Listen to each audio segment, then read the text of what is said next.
de las que hablará Clementina a continuación.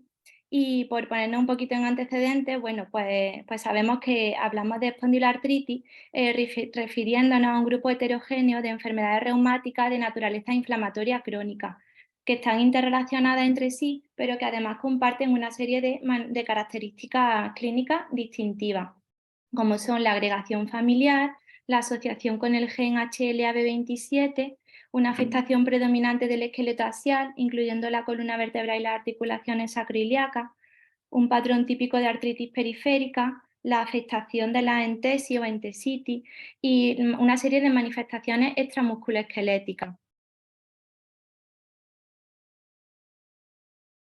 Una enfermedad multifactorial quiere decir que tiene unas causas muy complejas y son una serie de factores los que interactúan entre sí para que un individuo llegue a desarrollar la enfermedad.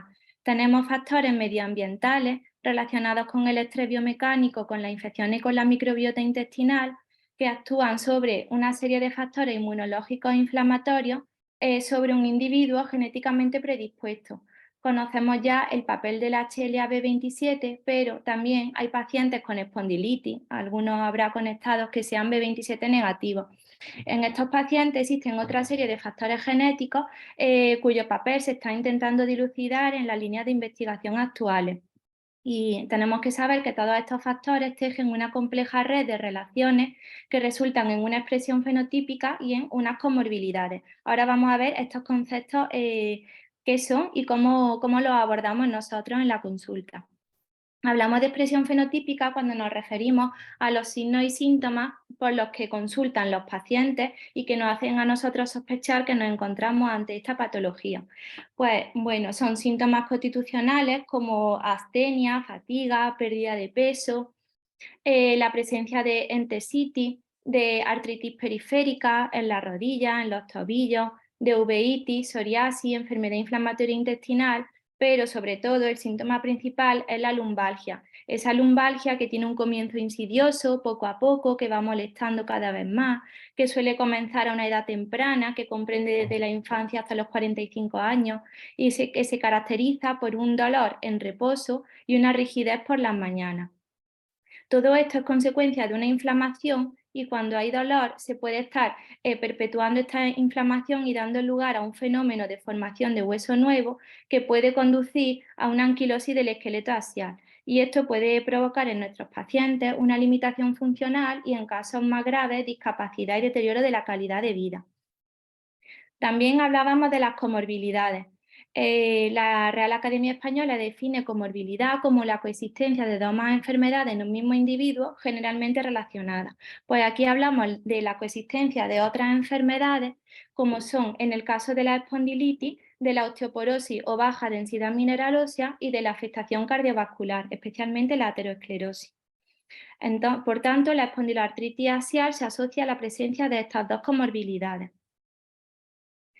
Por ello, nosotros, más allá de las revisiones de los pacientes en la consulta médica, pusimos en marcha en 2018, con la colaboración de médicos, técnicos, enfermeros, biólogos, un amplio equipo profesional, lo que denominamos en nuestra consulta el circuito, con el objetivo de responder a preguntas de investigación relacionadas con las causas de la enfermedad, también para ver cómo mejorar el diagnóstico precoz y poder actuar sobre la enfermedad en sus fases más tempranas con el objetivo de evitar esta limitación y este deterioro de la calidad de vida, prevenir y tratar el daño estructural con los mismos objetivos y en general mejorar la calidad de vida de los pacientes.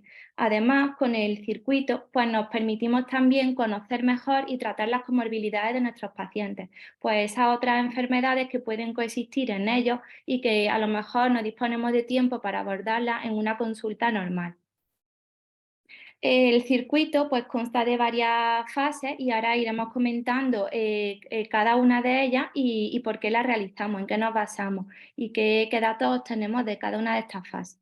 Bueno, pues como en cualquier consulta médica empezamos con lo que denominamos anamnesis y una extracción analítica. En la anamnesis pues recogemos datos del paciente, de puesta al día de datos demográficos, por supuesto edad, sexo, tiempo de evolución de la enfermedad, pero también variables relacionadas con la situación actual de la enfermedad, como su grado de actividad mediante diferentes cuestionarios que los pacientes ya conocéis, que os hacemos rellenar en cada visita, una exploración física y también preguntas sobre la calidad de vida.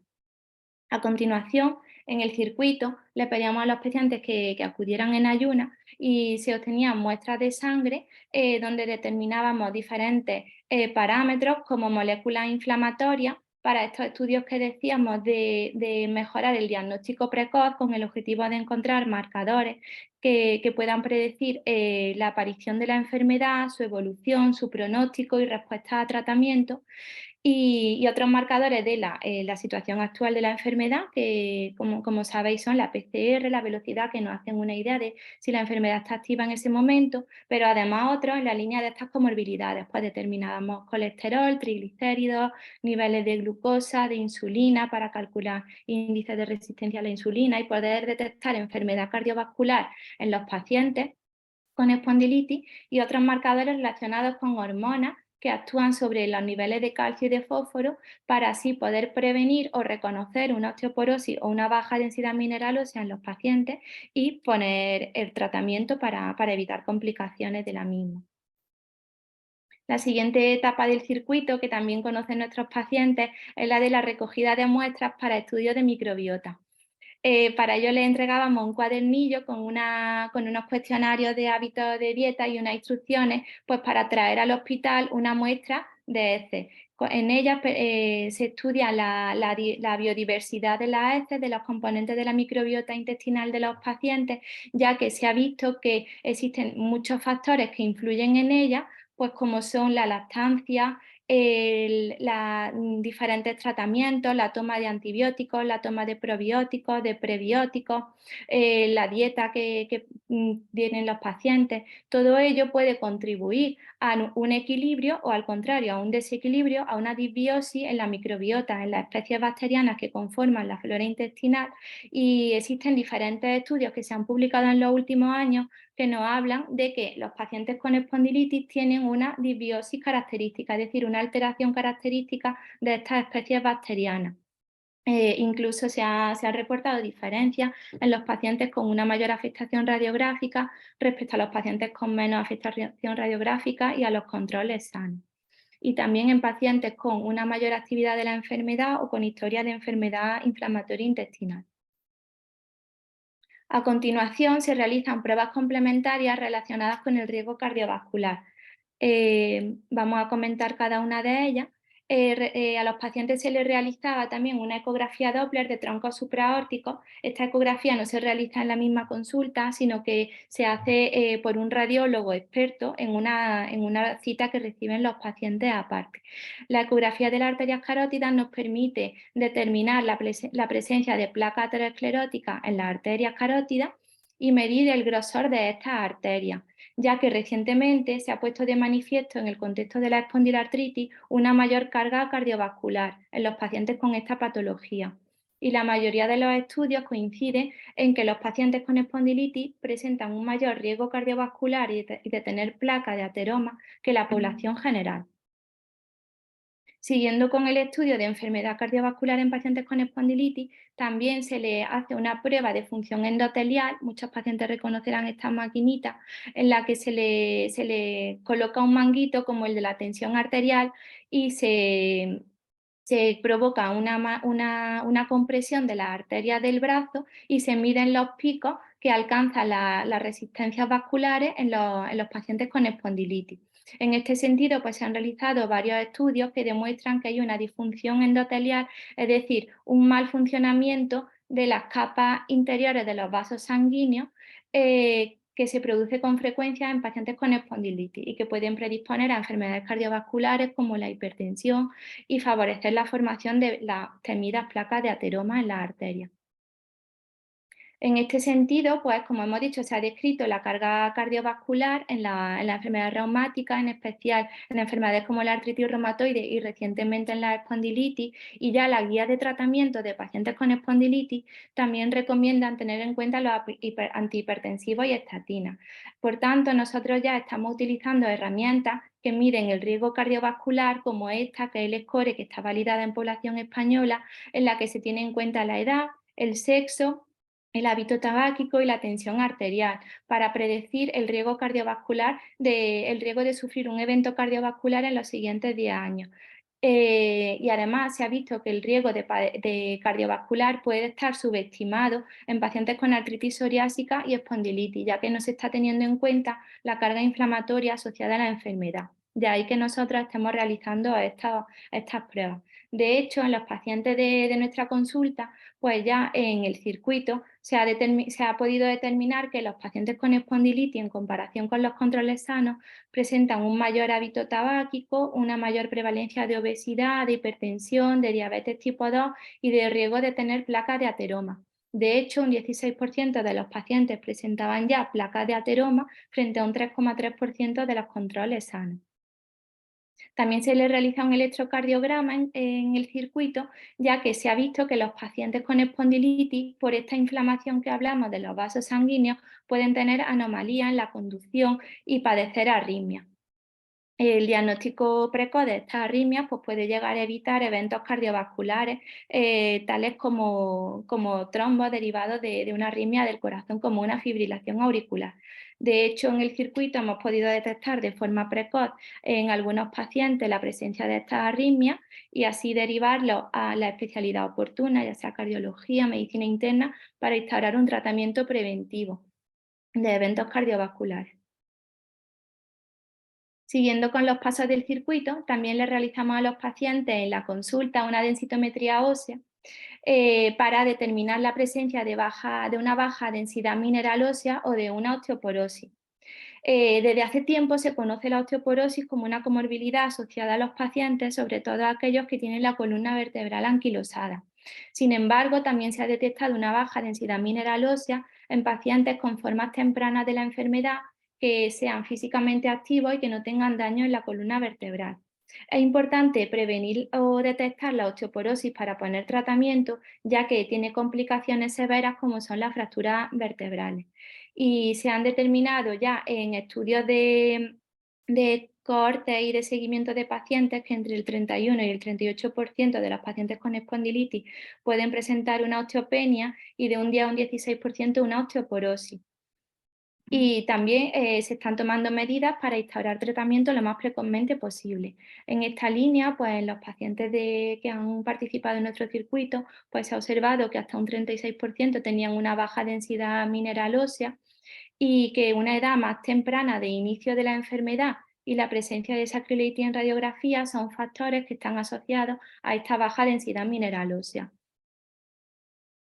También se realiza un estudio completo del daño estructural presente en la columna en el momento actual mediante radiografía actualizada, que lo solemos realizar cada 2 años y se realizan siempre en el momento del circuito, y resonancia magnética nuclear cuando está indicado porque se sospecha actividad de la enfermedad. Las radiografías nos permiten evaluar el daño estructural mediante índices que puntúan la afectación de la columna, como un índice que utilizamos que se llama MSAT, y también la afectación de las articulaciones sacroiliacas con los criterios modificados de Nueva York. Con todo esto obtenemos una puntuación que nos permite tener un registro y medir en el tiempo si ha habido una progresión radiográfica o no, ya que hay pacientes que son asintomáticos que pueden presentar progresión radiográfica y con esto lo podemos detectar y así instaurar tratamiento en caso de que sea necesario. De hecho, la progresión del daño estructural es impredecible, pero sí que se han detectado factores que pueden estar asociados a una mayor progresión y son pacientes los que tenemos que tener un mayor cuidado, como es una mayor afectación al diagnóstico y una mayor afectación durante la evolución, el sexo masculino, el tener HLA-B27 positivo, que ya haya daño radiográfico al diagnóstico de la enfermedad, el hábito tabáquico, el estrés o la sobrecarga mecánica sobre la columna, la obesidad, una mayor puntuación en los índices de actividad de la enfermedad y la presencia de edema de médula ósea en la resonancia. La resonancia magnética es otra prueba que nos permite detectar el daño estructural, la inflamación en el momento de la consulta en la columna y en las articulaciones sacroiliacas y de esta forma valorar si es necesario intensificar o cambiar el tratamiento que esté siguiendo el paciente. Para finalizar, hasta hace poco también disponíamos en nuestro hospital y ahora en la Universidad de Córdoba de un laboratorio de análisis del movimiento en el que se han podido realizar diversos estudios de respuesta a tratamientos mediante un sistema de captura y análisis de movimientos basado en vídeo, mediante el sistema UCOTRAC de la Universidad de Córdoba.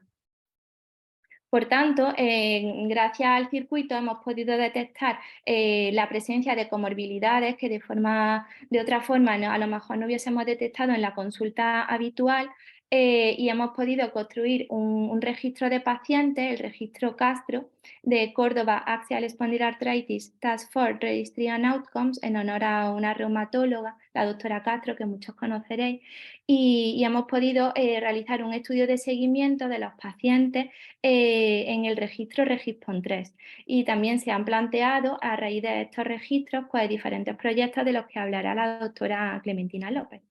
No podemos olvidar que aunque esta presentación sobre las actividades del médico más allá de la consulta médica, esto no sería posible sin un gran equipo profesional y humano que está formado por profesionales del Instituto de Investigación Maimónides de Investigación Biomédica de Córdoba, de la Universidad de Córdoba y del hospital, incluyendo a médicos, enfermeros, técnicos, auxiliares y sobre todo nuestros pacientes de la Asociación de Espondilitis de Córdoba de ACEADE.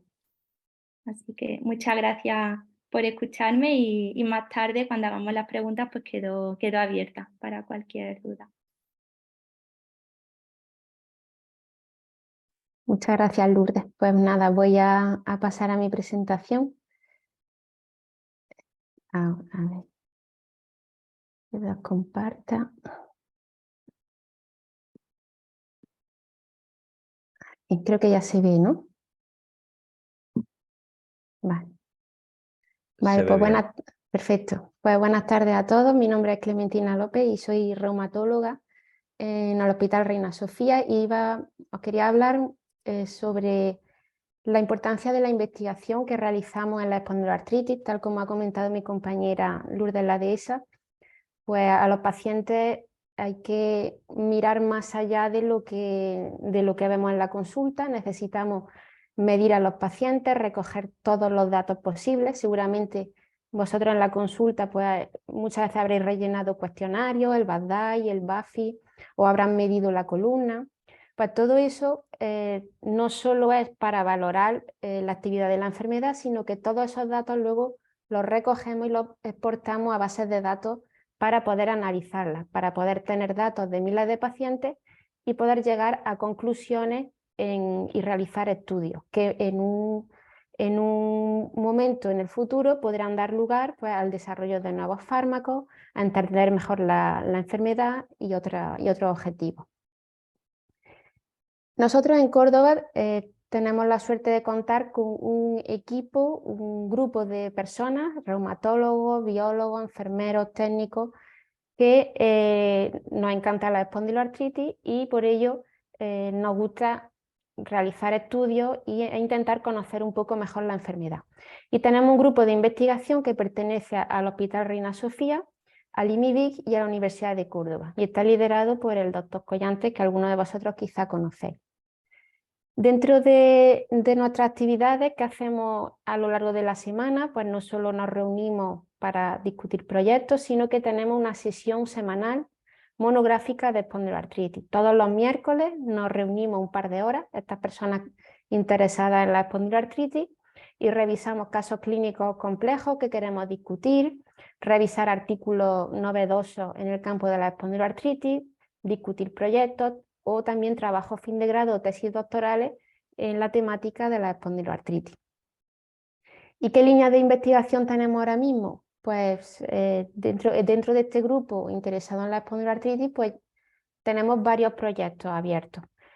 Nos gusta el tema de los protocolos de asistencia, mejorar la calidad de la asistencia a los pacientes, las recomendaciones para el manejo de la espondiloartritis, la medicina personalizada en la espondiloartritis, que discutiré y explicaré ahora un poquito más adelante, las comorbilidades en los pacientes, que lo ha aplicado mi compañera Lourdes. Para ello realizamos el circuito para identificar esas comorbilidades que no lo solemos hacer normalmente en una consulta normal. también intentar identificar o conocer mejor la fisiopatología de la espondiloartritis y la progresión radiográfica. Pues bien, ahora os voy a comentar algunos temas de los que ya tenemos resultados y que pueden ser un reflejo de esos datos que cogemos en la consulta, que recogemos midiendo a los pacientes, cómo los exportamos para desarrollar proyectos de investigación. Y dentro de la temática de la asistencia a los pacientes, pues sabéis que durante la época de COVID pues no tuvimos más remedio que hacer telemedicina. Pero no solo hicimos telemedicina, sino que también intentamos en esa época conocer qué opinaban los pacientes. Es decir, les preguntamos a ellos si estaban de acuerdo o no estaban de acuerdo. Y estos son los resultados que quería mostrar con vosotros.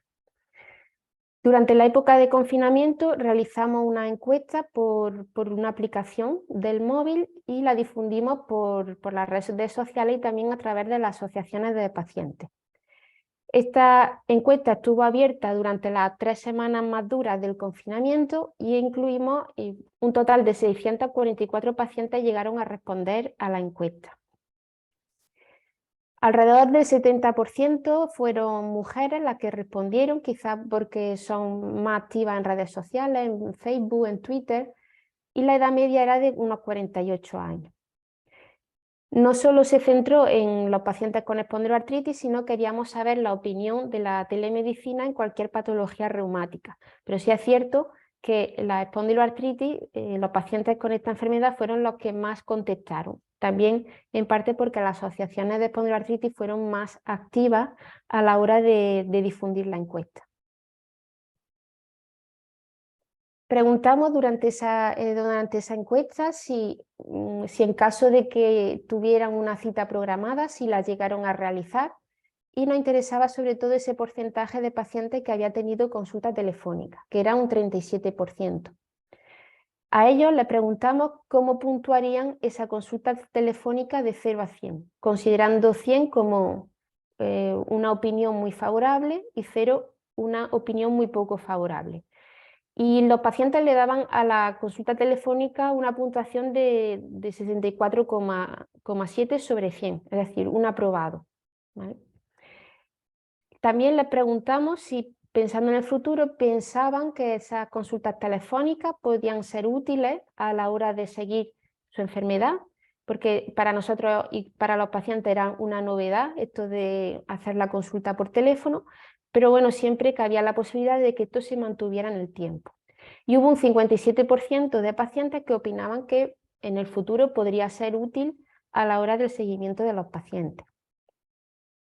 Y nos interesaba mucho conocer qué perfil de paciente está más de acuerdo con esta consulta telefónica, porque sabemos que la opinión es muy dispar, que hay muchos pacientes que no les gusta o prefieren venir presencialmente a la consulta, pero queríamos saber qué perfil es ese del paciente que le gusta la consulta telefónica. Pues eran precisamente pacientes que tenían baja actividad de la enfermedad, es decir, que pacientes que tenían menos dolor, que no estaban en brote y que estaban estables. Y también pacientes más jóvenes. Por tanto, pudimos concluir que los pacientes más jóvenes que se encuentran estables, que no tienen brote, que se encuentran bien, que tienen un tratamiento que no han necesitado cambios, esos son los pacientes que no les importaría hacer consultas telefónicas durante su seguimiento. Aprovechando que estábamos en pandemia, hicimos una teleconferencia con ACEADE, con la Asociación de Pacientes de Córdoba, para mostrarles estos resultados y también para preguntarles o que nos dieran su opinión sobre qué opinaban sobre la telemedicina, porque preveíamos que esto iba a venir para quedarse. Y ellos nos decían, bueno, que hay pacientes que les gusta más, otros menos, en parte porque hay algunos pacientes que no se manejan bien con los teléfonos, con los ordenadores, en caso de que se planteara algún medio de webcam o de videoconferencia. Y también aceptaban la telemedicina siempre y cuando se atendiera al paciente con las mismas garantías de calidad que una consulta presencial.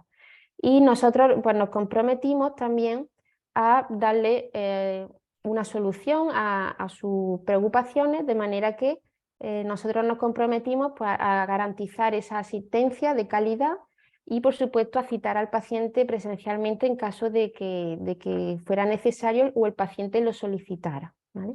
Y también realizar algún tipo de taller o mejorar las instalaciones para que los pacientes tuvieran acceso a la webcam o a teleconferencia en caso de necesidad para hacer una consulta telefónica con vídeo. Como conclusiones de este trabajo, que es un trabajo basado en los datos que recogemos en la consulta, la telemedicina, ya lo hemos confirmado, ha venido para quedarse. Lo que necesitamos es hacer un buen uso de ella y un uso útil. Necesitamos mejorar el soporte informático, sobre todo en los hospitales. Lo bueno que ha traído la pandemia también en el hospital es que nos han mejorado los sistemas informáticos, los ordenadores, los altavoces, la cámara, etc. Digamos que todo el sistema informático del hospital ha mejorado. Necesitamos formar a los pacientes y, en general, los pacientes están de acuerdo sobre la utilización de la telemedicina y hemos encontrado ese perfil de paciente que le gusta que lo llamemos y evitarse desplazamiento al hospital, que son pacientes más jóvenes que están estables de su enfermedad. Y otro tema que quería hablar es la medicina personalizada. Es posible que alguno de vosotros hayáis escuchado ya de qué va este tema, pero si no lo habéis escuchado, lo vais a escuchar en un futuro, porque también es un tema muy de moda en el tratamiento no solo de los pacientes con espondiloartritis, sino de cualquier enfermedad reumática e incluso oncológica, neurológica, etc. Clásicamente tenemos una serie de fármacos, pasando por los antiinflamatorios, la sulfasalacina, los biológicos, pero se prevé que a partir del 2030 pues haya una nueva forma de tratar a los pacientes. Es decir, y aquí se incluye la medicina personalizada. Os voy a poner un ejemplo. Si nosotros tenemos una consulta de espondiloartritis, pues tenemos muchos tipos de pacientes. Por ejemplo, tenemos a Juan y tenemos a Eva. Cada uno tiene sus características sociodemográficas, clínicas. Por ejemplo, Juan puede ser más mayor, es un varón con origen español, con una genética X, que fuma y bebe y que vive en la ciudad. Pero Eva, por ejemplo, es una mujer más joven, que viene de otro país, que tiene otra genética totalmente diferente, que no bebe, no fuma y además vive en otro ambiente social y ambiental. Ambos pueden tener los mismos síntomas, ambos pueden tener el mismo diagnóstico de espondiloartritis y ambos le estamos poniendo el mismo tratamiento a pesar de ser dos pacientes totalmente diferentes. A día de hoy lo que hacemos con los fármacos, y un ejemplo son los fármacos biológicos, en todos los pacientes con espondiloartritis prácticamente empezamos siempre con el mismo fármaco. Con los anti-TNF es lo más normal. ¿Qué pasa? Que si empezamos siempre con el mismo fármaco, independientemente de las características genéticas y socioambientales del paciente, pues en unos pacientes vamos a encontrar que funciona, en otros que no funciona y en otros vamos a encontrar efectos adversos. ¿Qué quiere hacer la medicina personalizada? Pues aplicar un tratamiento específico a cada paciente en función de sus características individuales, genéticas, ambientales, sociales, etc. Por tanto, sería individualizar el tratamiento a cada paciente. De hecho, las agencias reguladoras, la europea, la americana, todos están muy concienciados y todos saben que este es el futuro del tratamiento, ya digo, no solo de la enfermedad reumática, sino de cualquier enfermedad. Y todas estas agencias reguladoras están invirtiendo mucho esfuerzo y mucho dinero en el desarrollo de esta medicina personalizada, que va a ser una medicina innovadora dirigida a pacientes individuales en función de su perfil molecular, ambiental y estilos de vida, ¿vale? Con el fin de prevenir, diagnosticar o tratar una enfermedad. Dentro de la medicina personalizada se incluye inevitablemente la inteligencia artificial, que seguramente también habréis escuchado. ¿Por qué la inteligencia artificial? Porque para poder identificar qué tratamiento es mejor para cada paciente, tenemos que combinar muchísimos, miles y millones de datos de todo tipo. Datos genéticos, datos de resonancia o de radiografía, También es importante utilizar, por ejemplo, los datos que vienen de los relojes inteligentes que miden la frecuencia cardíaca, que miden lo que camina el paciente, lo que se mueve, los datos clínicos de la historia clínica.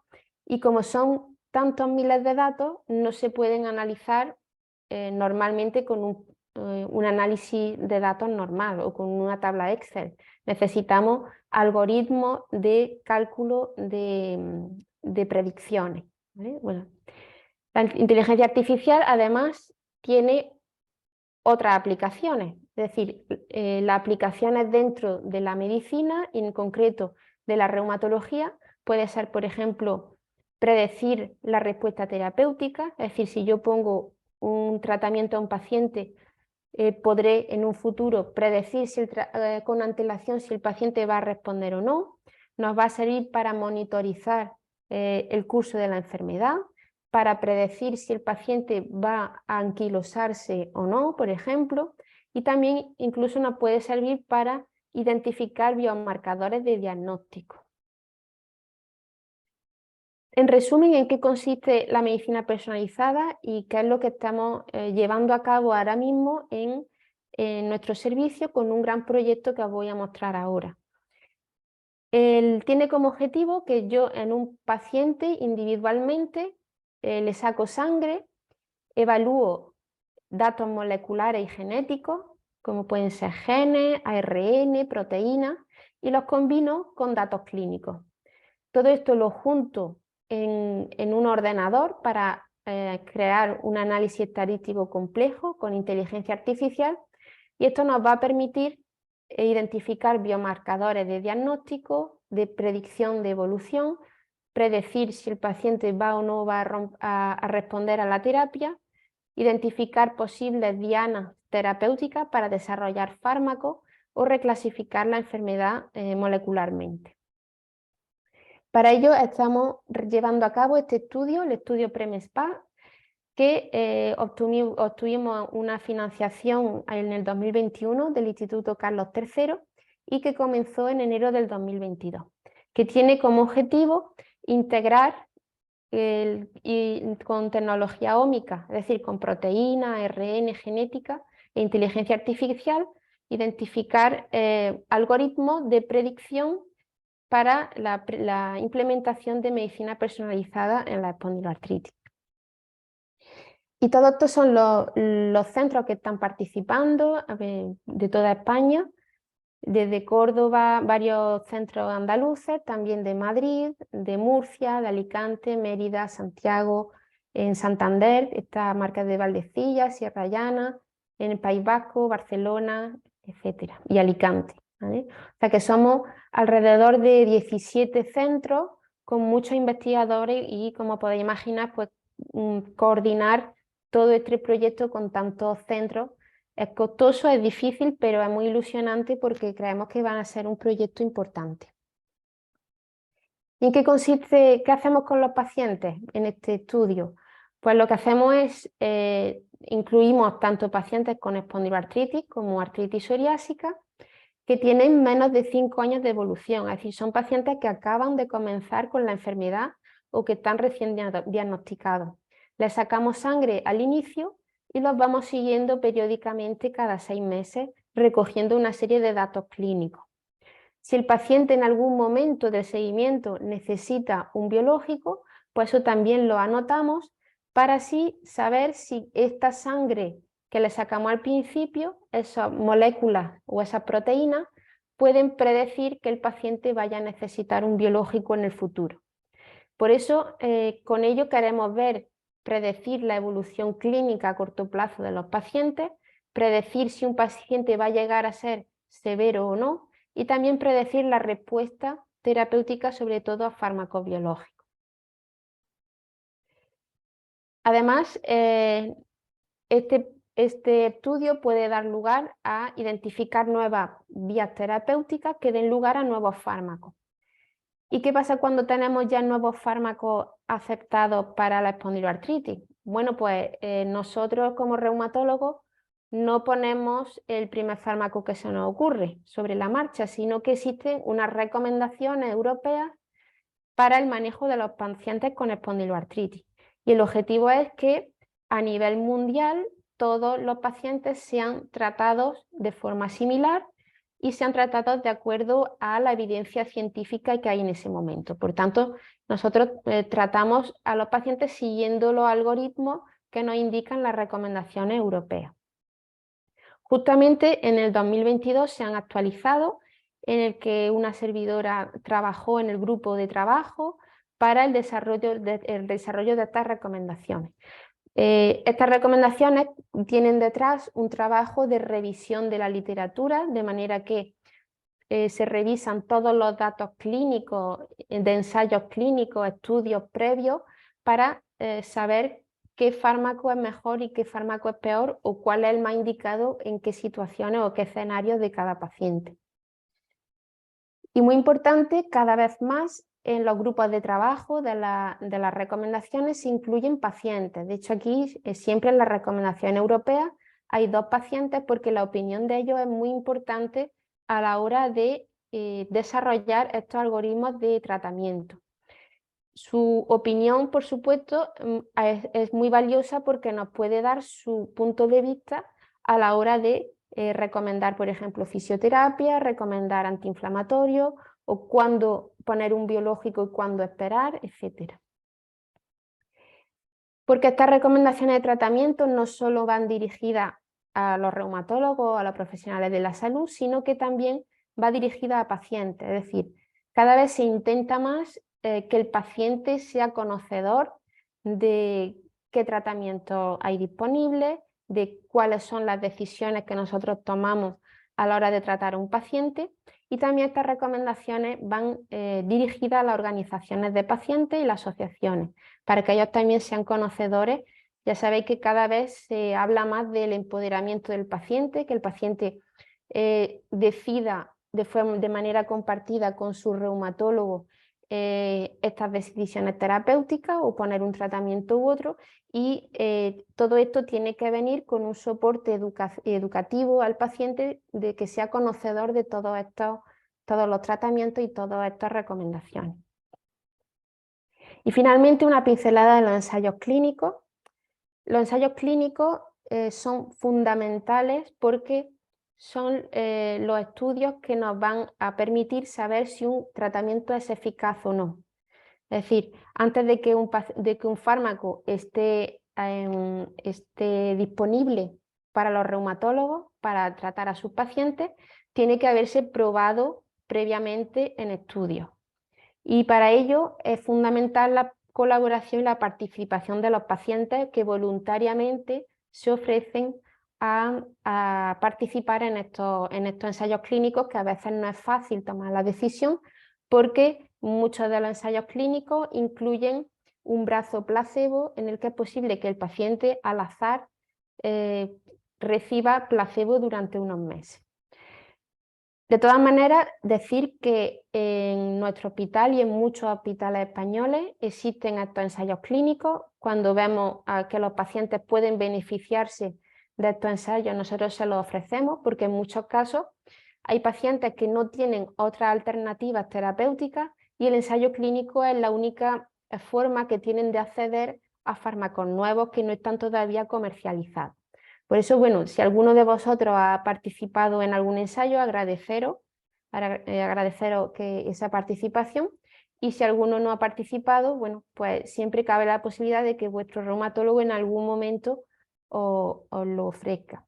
Nosotros en Córdoba participamos activamente en los ensayos clínicos, y es una de las tareas que llevamos a cabo también fuera del horario laboral normalmente. Finalmente, pues decir que resaltar la importancia de la investigación para mejorar el manejo. ¿Veis? Estos son solo algunos ejemplos de todos los proyectos y estudios que se llevan a cabo fuera de la consulta, que el reumatólogo no solo trabaja en la consulta, sino que dedicamos gran parte de nuestro tiempo, incluso tiempo libre, por las tardes, los fines de semana, a intentar avanzar en el conocimiento de la enfermedad. Y destacar la importancia de los pacientes en la participación activa en la investigación, porque sin ellos no habría proyectos, no habría ensayos clínicos y no habría nada, ¿vale? Pues muchas gracias. Si queréis, pues luego podamos discutir algún punto de esto.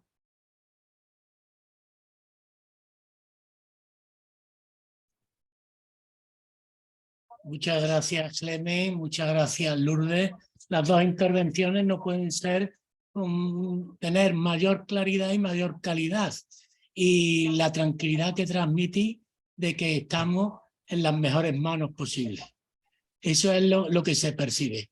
Bueno, ahora va a intervenir la otra parte del tratamiento que recibimos los pacientes por parte del enfermero y va a intervenir Chema. Cuando quiera, Chema.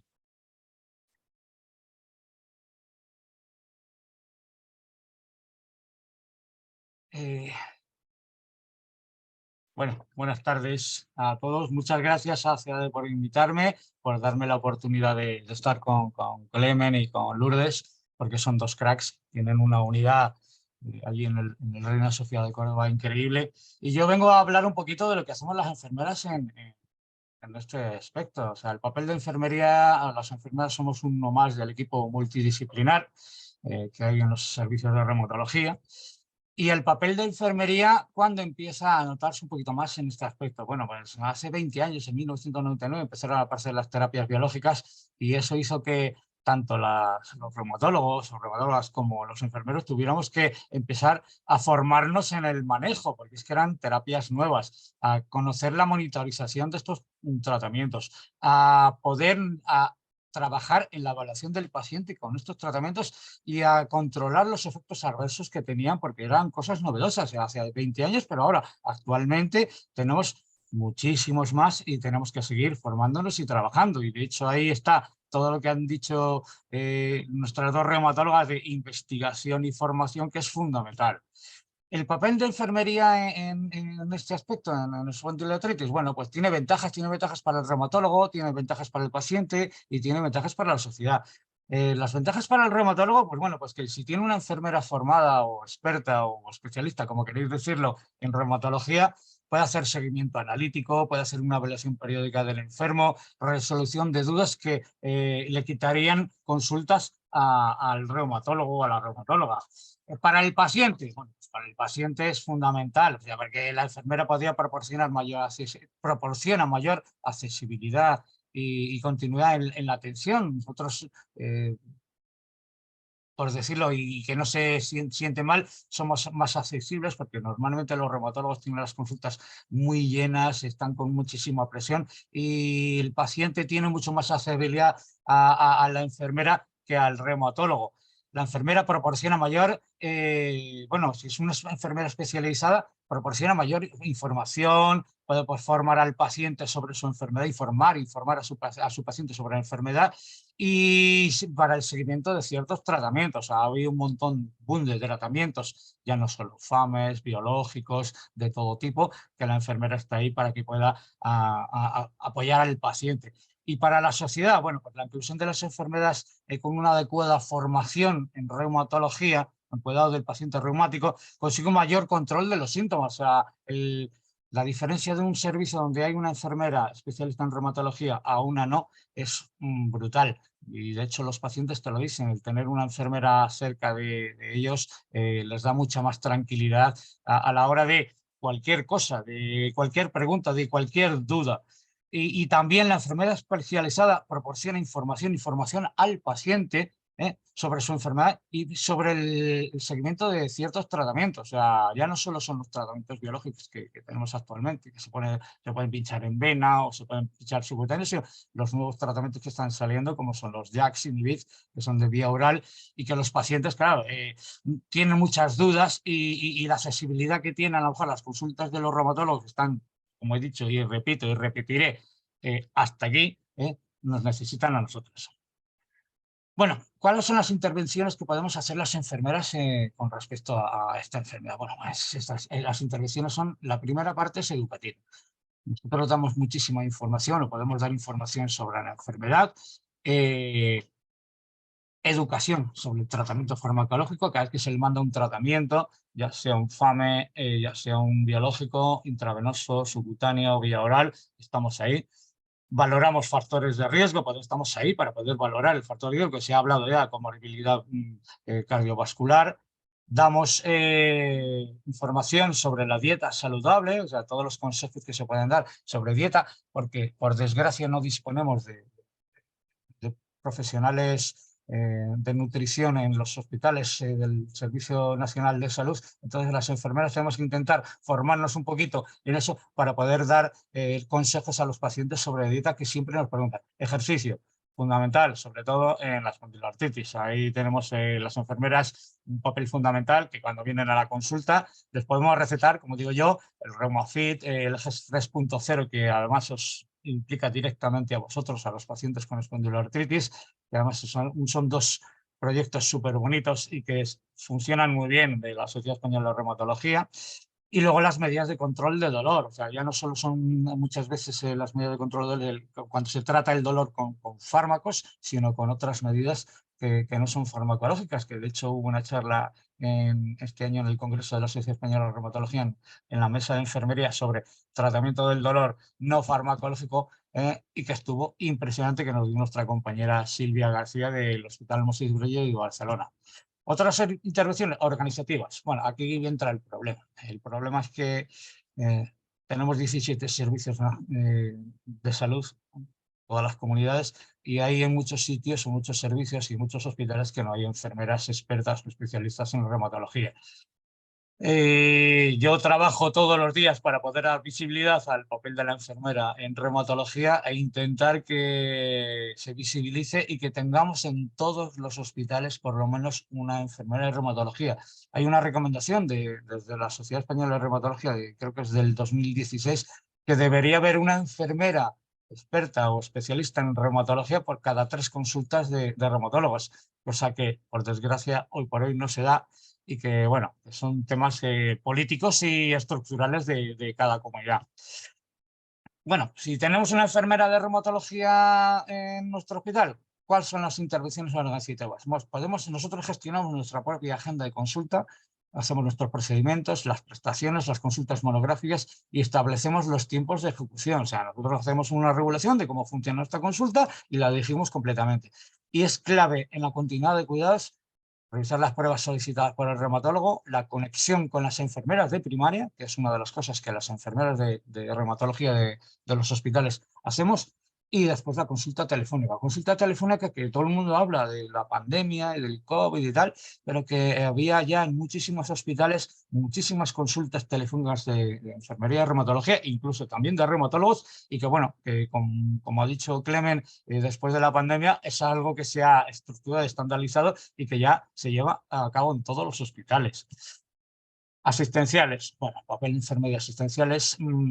Si tienes una enfermera experta o especialista, te puede hacer recuentos articulares para que cuando vaya el paciente a la consulta del reumatólogo ya lo tenga hecho, explicar y facilitar el cumplimiento de los cuestionarios. Otra vez, y repito lo mismo, si necesitamos X cuestionarios de calidad, o de cuestiones de calidad, de dolor, de actividad, que la pueda hacer la enfermera, y cuando vaya el paciente a la consulta del reumatólogo ya lo tenga hecho y el tiempo de consulta se disminuya, podemos colaborar en el control analítico, o sea, que se hace un analítico en paciente. Además de sacar la analítica, que muchas veces nosotros en las consultas las hacemos, podemos valorar y revisar la analítica para ver cómo está el paciente y si hay alguna novedad, hablarlo con el reumatólogo. Y luego los procedimientos específicos de hospital de día. O sea, de donde salen las enfermeras expertas en reumatología y otras especialidades que llevan pacientes, que controlan pacientes con enfermedades autoinmunes inmunomediadas o enfermedades crónicas como en reumatología, dermatología, enfermedades inflamatorias intestinales, son los hospitales de día. Los tratamientos intravenosos los administra una enfermera y el paciente a quien conoce a la enfermera que está en el hospital de día, que es el que le lleva y que le ve cada semana, cada 2, cada 3 o cada 6. Y bueno, desde ahí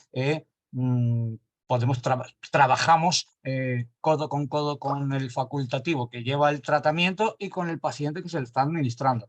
Y luego también las enfermeras colaboramos en las distintas técnicas diagnósticas que se hacen, la eco, capilaroscopia, infiltraciones, etc.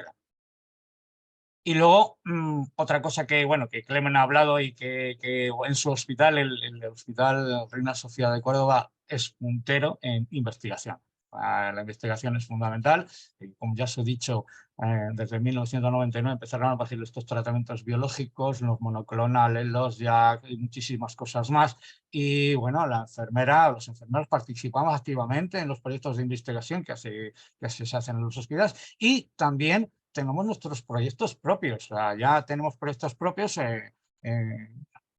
porque las enfermeras desde hace ya tiempo, desde que tenemos el grado, podemos ser doctores, o sea, el doctorado, y tenemos nuestros propios proyectos de investigación fundamentalmente dirigidos en papel de enfermería en este tipo de enfermedades. Y nada, yo soy muy rapidito, muchísimas gracias, gracias a CEADE, gracias a todos por invitarme a estar aquí y creo que lo mejor es que ahora cuando llegamos a la zona de preguntas, para pasar de preguntas y hablemos, que podamos compartir nuestras experiencias. Muchísimas gracias.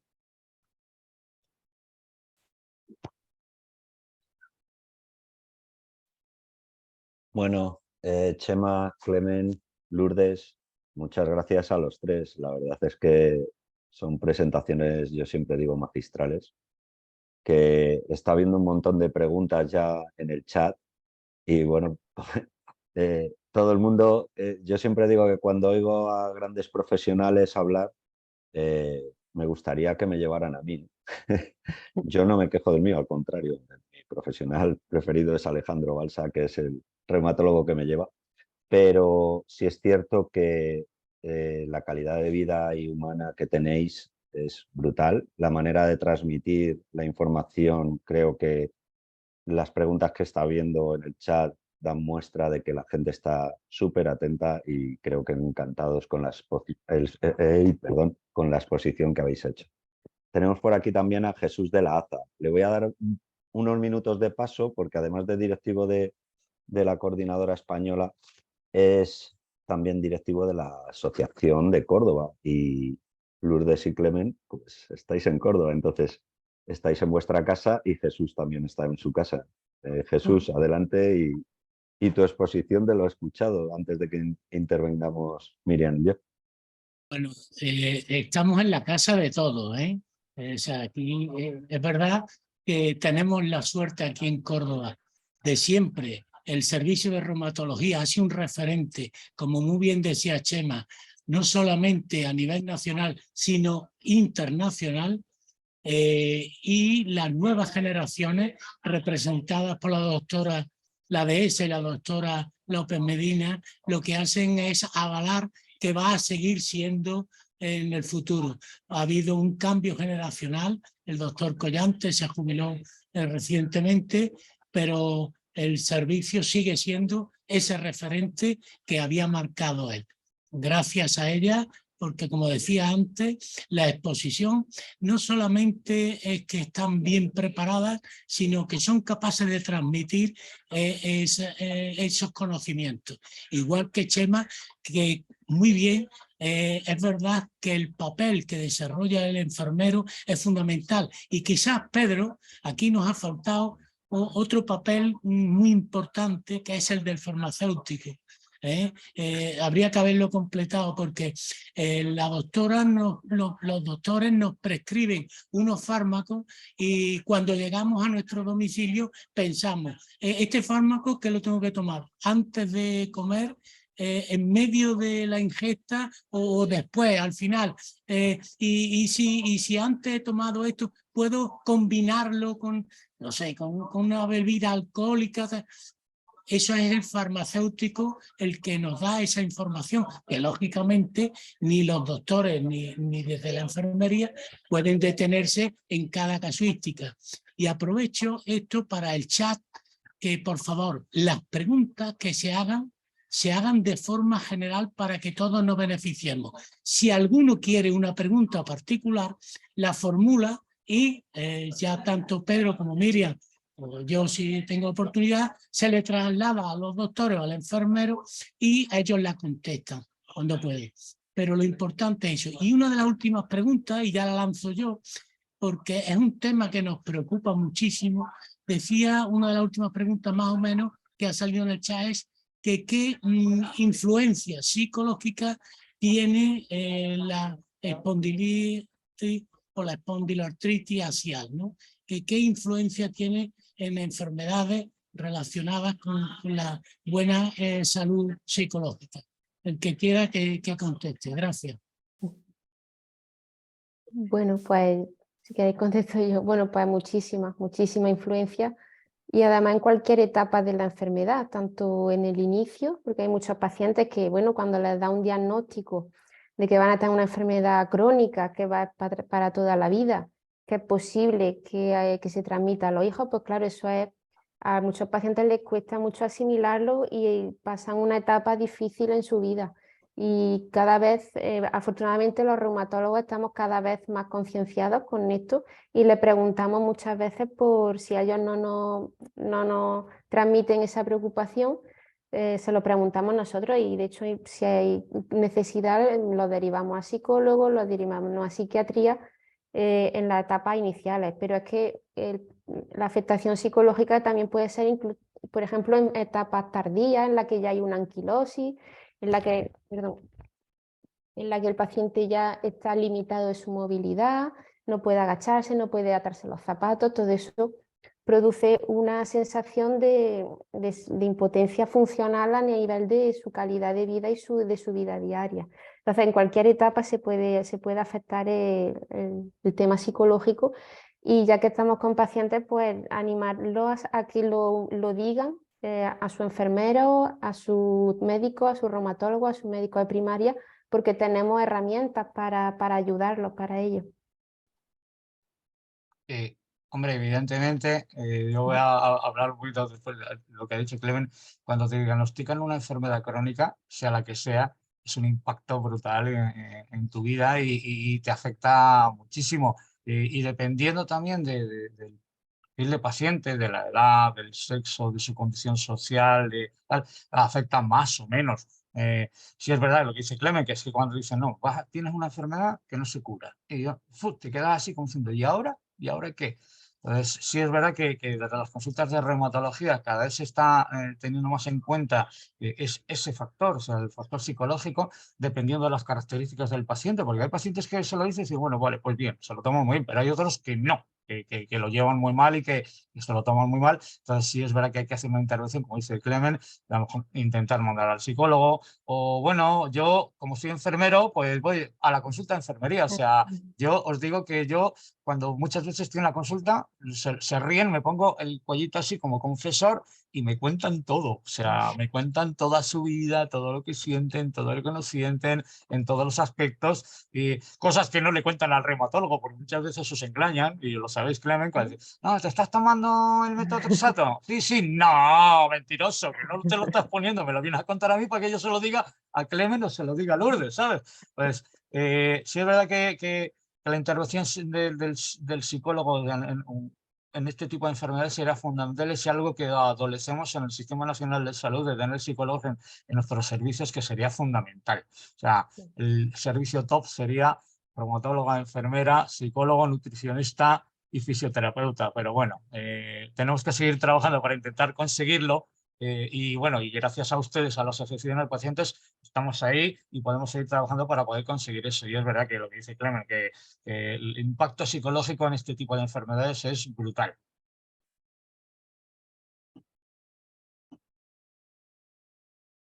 Bueno, pues coincidiendo con las palabras de Chema del tema psicológico, en la pequeña presentación que hemos preparado del trabajo que hacemos desde la coordinadora, más allá de lo que se ve, hay proyectos de apoyo psicológico totalmente gratuitos para los pacientes desde hace 2 años. O sea, después de la pandemia yo creo que fuimos pioneros también, no por ponernos una medalla, pero hicimos un proyecto de investigación llamado Reumavit acerca del impacto que había tenido la pandemia y aspectos psicológicos y salud mental en pacientes que tenían enfermedades reumáticas, no solo de espondiloartritis. Y los resultados fueron abrumadores. Ya el Atlas en su momento nos dio un poco esta imagen de que el impacto psicológico era más potente de lo que se pensaba, pero después de la pandemia vimos que teníamos que ponernos manos a la obra y de hecho, bueno, pues en 2 años llevamos ya, no sé, pero cuando saquemos las cifras van a ser brutales. Tenemos ahora mismo, si no me equivoco, Miriam, 3 psicólogos y 3 coaches de salud dando apoyo diario a pacientes de forma individual y grupal. Entonces, creo que es una meta que nos tenemos que poner. Las asociaciones lo tenemos claro, que las consultas tienen que potenciarse mucho más en otros aspectos, pues como bien dices, nutricionistas, psicólogos, que haya equipos multidisciplinares. Pero bueno, estamos en el camino. Nosotros no nos cansamos de tener reuniones con consejerías y con gerencias mensualmente para apostar por esto que necesitamos los pacientes, ¿no? Y bueno, si os parece, nosotros vamos a hablar poquito, pero también queremos contaros a vosotros y al resto de personas que están conectadas, pues un poquito lo que hay detrás de CEADE, más allá de, pues de hacer un webinar o de una campaña de sensibilización e información. Entonces, Miriam, si quieres, compartes la pantalla y al final pues respondemos un poquillo las preguntas que hay por ahí. Podéis contestar en preguntas y respuestas de forma directa si lo queréis hacer por escrito y si no, las que queden pendientes, pues lo que decía Jesús, las pasamos por mail y bueno, en una semanilla las tenemos. ¿Te ve bien, Pedro? Perfecto, Miriam. Vale. Bueno, entre bambalinas, el título lo eligió Miriam. Miriam es en presidencia y en la junta directiva y el equipo directivo de CEADE es la mano derecha y la mano izquierda. Es la que nos da apoyo en todo este tema, ¿no? Y el título lo eligió ella y creo que está bien elegido. Gracias, Pedro. Más allá de lo que ves, CEADE es mucho más allá que las siglas, que un nombre, que una entidad que nació en el año 2003 con el anhelo de coordinar el trabajo asociativo a nivel nacional. En la actualidad somos 18 entidades, hemos llegado a ser 22 y en vez de crecer vamos para abajo. ¿Por qué? Porque bueno, las entidades somos pequeñas y al final este trabajo es altruista y duro, ¿no? Y de forma voluntaria, ¿no? Y te das cuenta que es un trabajo. En realidad lo que hacemos es un trabajo, ¿no? Empleamos muchas horas. Pero hay un equipo de personas, hemos conseguido implicar a un montón de gente en la coordinadora. De hecho, yo creo que el mayor logro que yo he vivido en los años que llevo al frente de la coordinadora es el eslogan de nuestra fórmula, es la suma.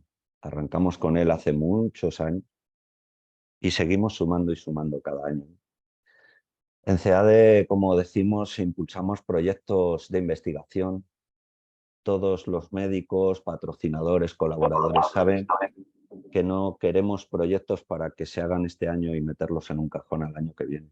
Apostamos por proyectos de continuidad y por dar respuesta a aquellas acciones que de verdad van a solucionar o van a mejorar la vida de los pacientes. Arrancamos con el Atlas. El Atlas se impulsó a nivel europeo, se impulsó a nivel mundial. Hemos impulsado Reumavit, tenemos un montón de proyectos en CUESPA, se desarrolló en 2021, con el cual los resultados de todos estos proyectos estamos presentándolos en las consejerías de sanidad. Creemos que la sanidad española es de las mejores, por no decir la mejor, pero también, como decían los compañeros especialistas, nos queda mucho camino por andar y tenemos mucho que mejorar, ¿no? Y se pueden mejorar muchas cosas entre todos. Como decía, proyectos de investigación que están apoyados por sociedades científicas, por reumatólogos, enfermeros, psicólogos, fisioterapeutas, un montón de personas que de forma voluntaria participan de aquellas acciones que les proponemos, ¿no? y que unidos de la mano somos capaces de generar proyectos de investigación a muy bajo coste y con unos resultados brutales. De hecho, la mayoría de estos proyectos han sido publicados en revistas de impacto científico y médico importantes a nivel mundial y a día de hoy algunos de estos proyectos son referencias bibliográficas, o sea que para nosotros es un suma y sigue, ¿no? Creo que valen para mucho y que tenemos que seguir apostando, como decían, por la investigación, que es lo que toca. El equipo que hay detrás, como veréis, pues de las personas que hay aquí, Chema, no estás incluido, pero aquí ya mi propuesta está lanzada porque tú participas mucho con CEADE apuestas por todos los proyectos y todas las acciones que te proponemos y bueno, en unos días estará tu foto incluida en este equipo de investigación. Como veis, son caras súper conocidas. Los que no los conozcáis y buscáis sus nombres, encontraréis que hay referencias de todo tipo, investigación por todos lados y bueno, arrancamos este equipo hace ya unos cuantos años con Eduardo Collantes, que para mí es el sumum de la reumatología en España. He aprendido un montón escuchándole y creo que escucharle es sabiduría y experiencia. Juan Carlos Torre Alonso, Jordi Gratacós, Luis Sala, Victoria Navarro, Pedro Zarco, Raquel Almodóvar, Estíbaliz Loza, Clement, Lourdes, Marco Garrido, que además de investigador es paciente y profesor en la universidad, y Juan Luis Garrido, que al igual que Marco, son dos pacientes investigadores que dan un paso al frente y que además están empujando mucho.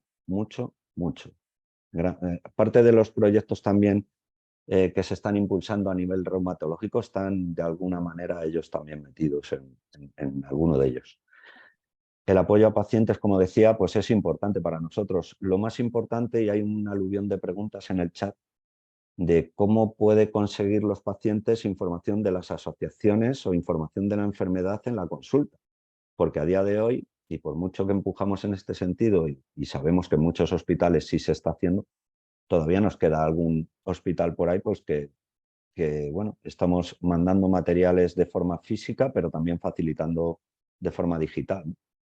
Espondilopedia y espondilitis con futuro son dos proyectos, dos páginas web que están realizadas e impulsadas. Toda la información que hay en estas páginas es realizada por especialistas, reumatólogos, psicólogos, fisioterapeutas, con lo cual nosotros recetamos información veraz y contrastada, no nos vale doctor Google, y así queremos que sea como pacientes y bueno, como asociaciones de pacientes. Somos muy serios en este tema. Tenemos webs, como decía, de interés, pero tenemos recursos como guías que se han elaborado acerca del tema de la discapacidad, ejercicios para realizar en tu domicilio, guía acerca de la enfermedad impulsada por la Sociedad Reumatológica. Participamos en la revisión de todas las guías como asociaciones y bueno, la información es primordial, pero sobre todo seria, no vale cualquier información. Y bueno, la carrera de espondilitis también hacemos proyectos de sensibilización, de visibilidad, y es la tercera edición, como dice, vamos a por la tercera. El año pasado más de 1.500 personas participaron de forma virtual a nivel nacional e internacional. Y tuvimos más de 22 embajadores, entre los que estaban caras de los ponentes que están hoy aquí y otros muchos, ¿no?, que realizaron vídeos para lanzar la campaña de la carrera. Y bueno, pues este año ya os adelanto que también la vamos a hacer y va a ser más y mejor. Hay novedades que no puedo contar a día de hoy, pero va a ser más y mejor este año. Y sobre todo gracias a los médicos y reumatólogos que en cuanto le mandamos la camiseta ya están lanzándonos y aluvión de vídeos que nos encantan. Como decía, pues tenemos un montón de servicios, talleres para pacientes, atención individualizada, apoyo profesional, acompañamiento y apoyo de pacientes expertos. Tenemos un gran grupo de voluntarios ahora mismo que están en la trastienda, ¿no?, y que van a estar acompañando a muchos pacientes de recién diagnóstico que lo necesitan y que a mí me hubiese gustado tener un paciente experto en su momento. Tuve la suerte de tener asociación en mi ciudad y bueno, por eso estoy aquí. Equipo de CADE Te Acompaña. CADE Te Acompaña es el proyecto de apoyo psicológico y emocional que lanzamos en 2021, arrancamos con él en octubre. Y bueno, pues hay un equipazo detrás dando respuesta al aluvión de pacientes que necesitan apoyo psicológico, porque yo soy paciente no experto, yo me considero ya viejete, estalvides, llevo ya unos cuantos años con la enfermedad y os puedo asegurar que el impacto no es solo cuando te diagnostican.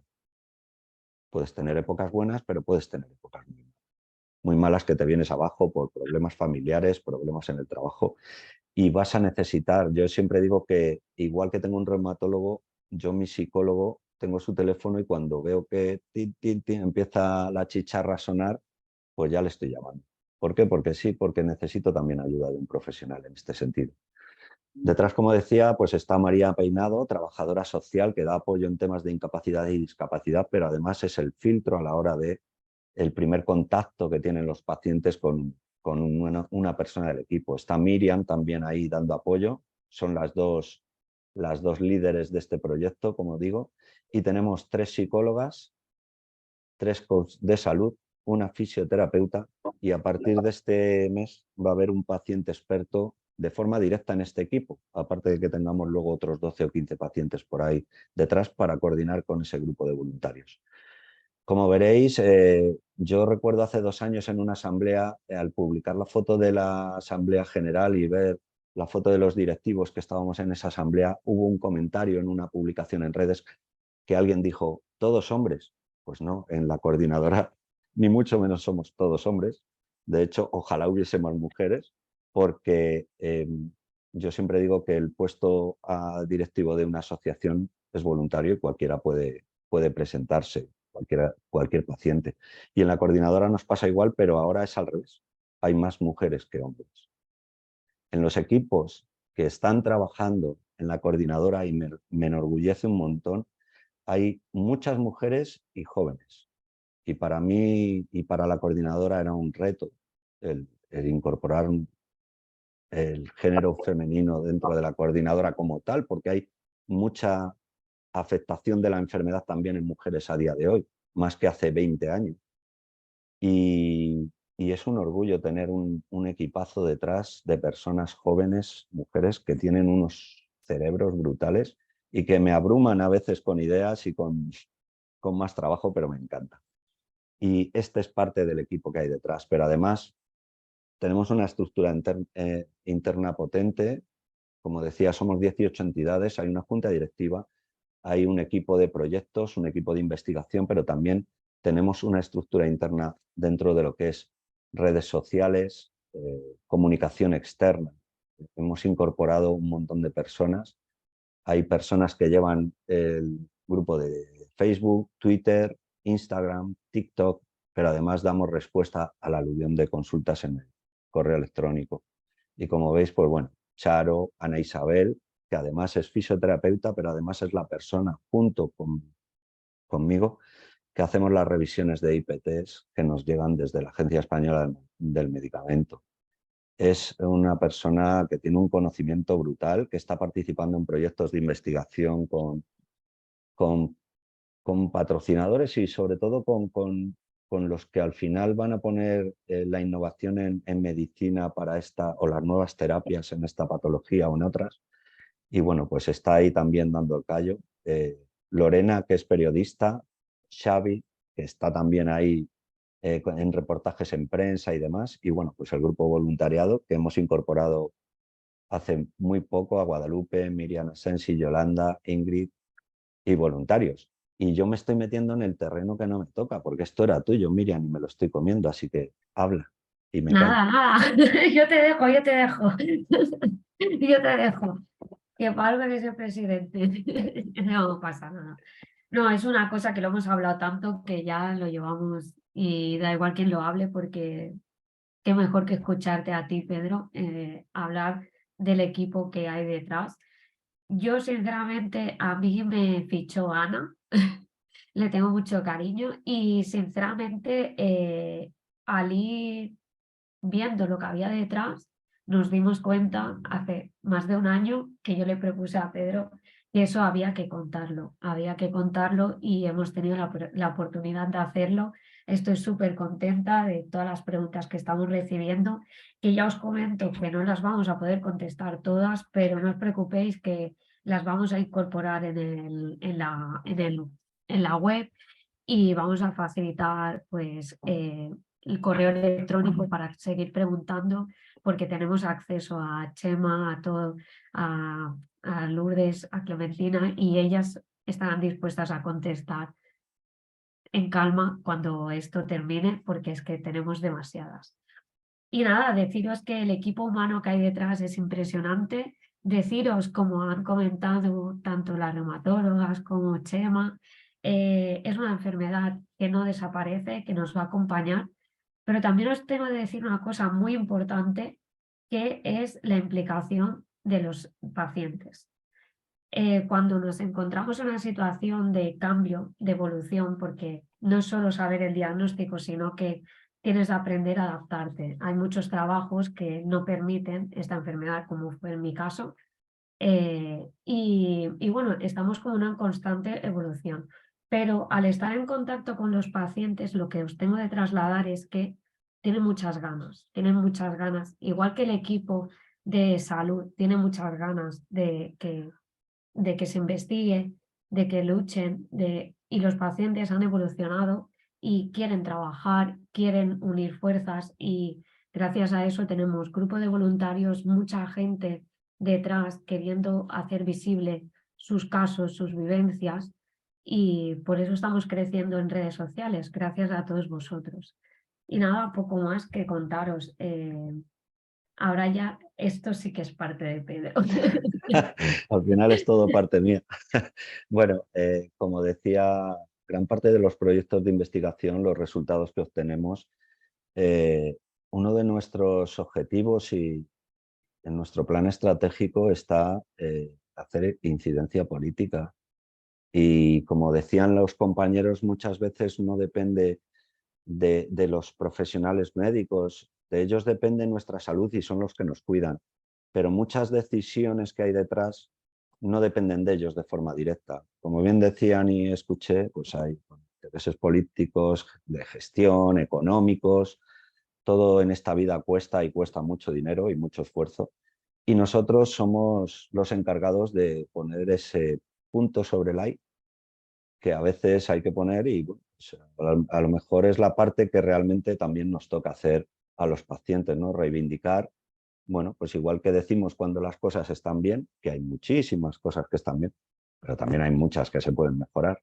Bueno, pues llevamos desde el año pasado, ya hemos realizado reuniones con consejerías, bueno, Andalucía, Extremadura, Castilla-León, Galicia, Canarias. Estamos manteniendo de forma mensual, bimensual, una reunión con las consejerías. Primero para mostrarle los resultados que hay de Encuespa, que es el último estudio que realizamos y que pone en evidencia un poco las desigualdades que hay a nivel nacional, pese y aunque nos pese, dependiendo del lugar de residencia, pero no solo de la atención sanitaria, sino también del acceso a tratamientos. Y a día de hoy tenemos cantidad de consultas, hemos tenido que intervenir en 2 o 3 casos de forma directa con la Sociedad Reumatológica Española para poner un poco en entredicho en algunas comunidades que estaban ocurriendo algunas situaciones no peligrosas, pero perjudiciales. Y ese es uno de nuestros objetivos, defender los derechos de los pacientes, defender nuestro derecho a una sanidad universal y un acceso igualitario a los tratamientos.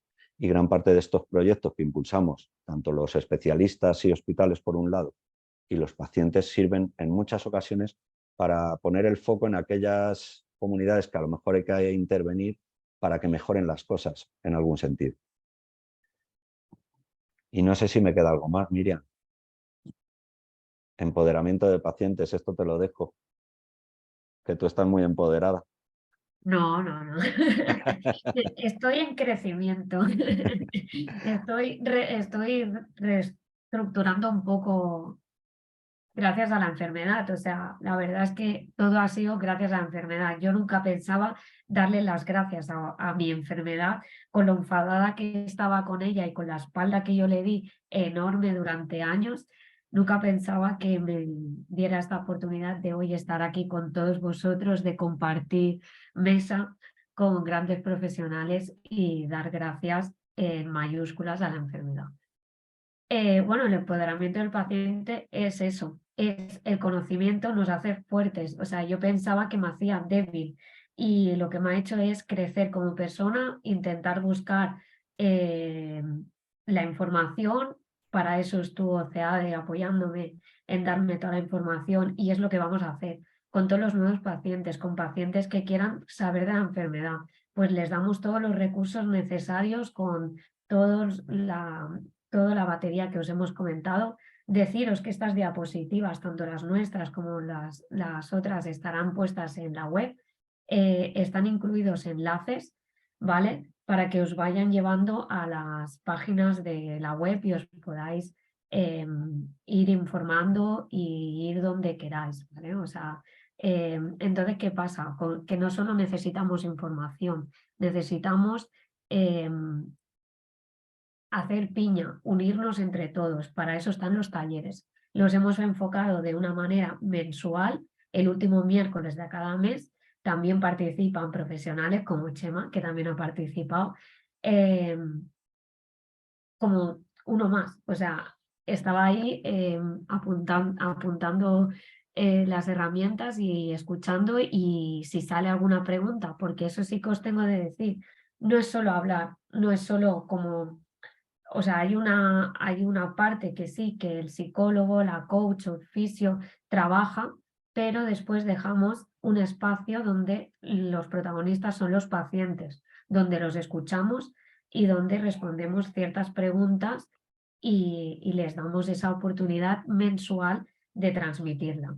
¿Qué pasa? Que eso también nos da soporte al CEADE Te Acompaña, que son en nivel personalizado, ¿vale? A nivel individualizado, y se acompaña con estos talleres.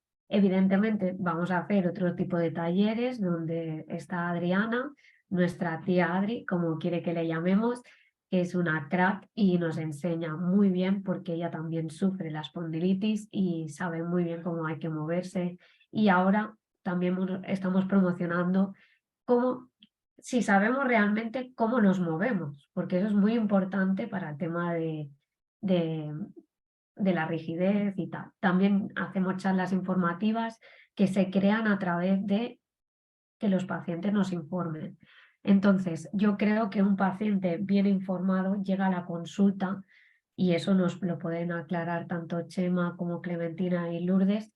Creo que vas a las consultas mucho más tranquilo, sabiendo lo que tienes de decir, anotando todos los... A ver, tenemos 15 minutos, hacemos las cosas fáciles. También hay cómo prepararte la visita al médico. Es muy importante apuntarnos todos los síntomas, todas las pequeñas cositas que nos han ido pasando, pero sobre todo agruparlo para que podamos transmitirlo a nuestro reumatólogo, a nuestro enfermero, para que nos pueda facilitar. Pero yo pienso que si nosotros mismos nos conocemos, no hay mejor herramienta que uno mismo para poder ir en conjunto y en nivel multidisciplinar, como os ha comentado. Está también la figura del paciente al mismo nivel que el del reumatólogo, que del enfermero, porque no hay más que uno mismo se conozca, y os animo a todos que os conozcáis, a que uséis nuestros canales para enviarnos preguntas, para preguntar todo, que estamos aquí y queremos que todos os empoderéis y que nos digáis que queréis participar en vídeos, comentando cómo os sentís, cómo subís la escalera esa que tanto os costaba, o cómo os atáis los zapatos que ahora sois imposible de atar. Así que entre todos, y eso es muy importante, la unión en los grupos de apoyo que tenemos.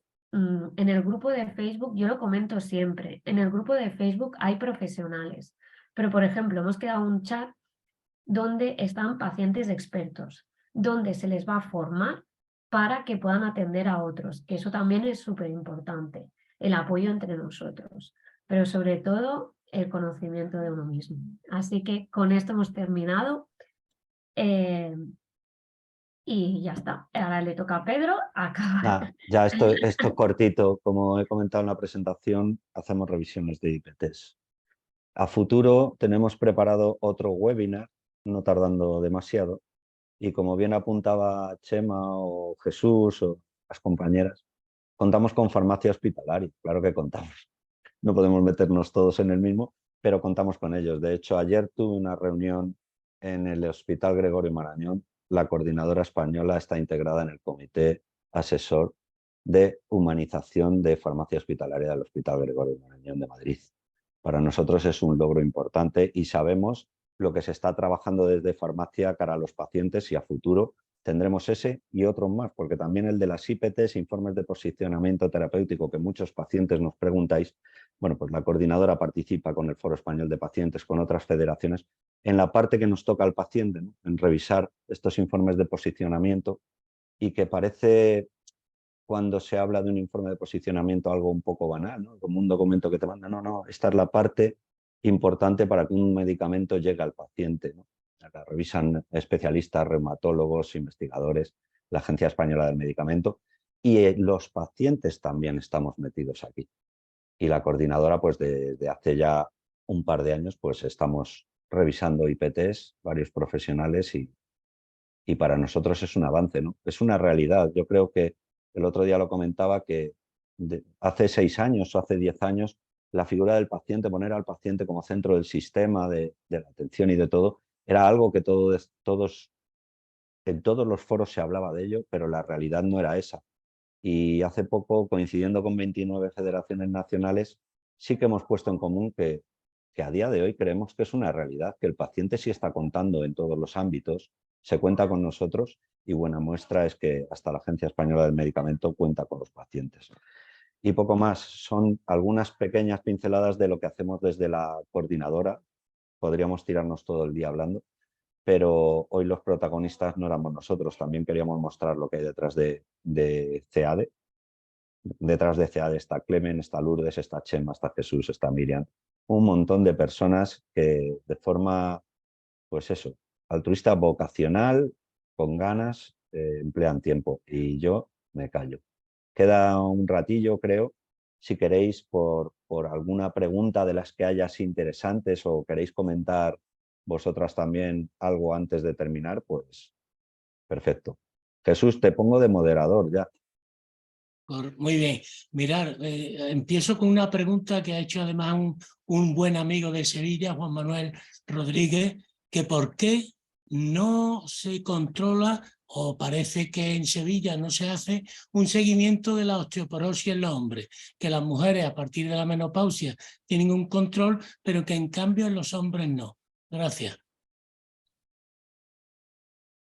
Bueno, si queréis intento responder a la pregunta. Vale. Como hemos comentado, nosotros hacemos densitometría dentro del circuito, pero eso no forma parte de la consulta médica habitual. Esto forma parte de las actividades que hacemos fuera de la práctica clínica habitual.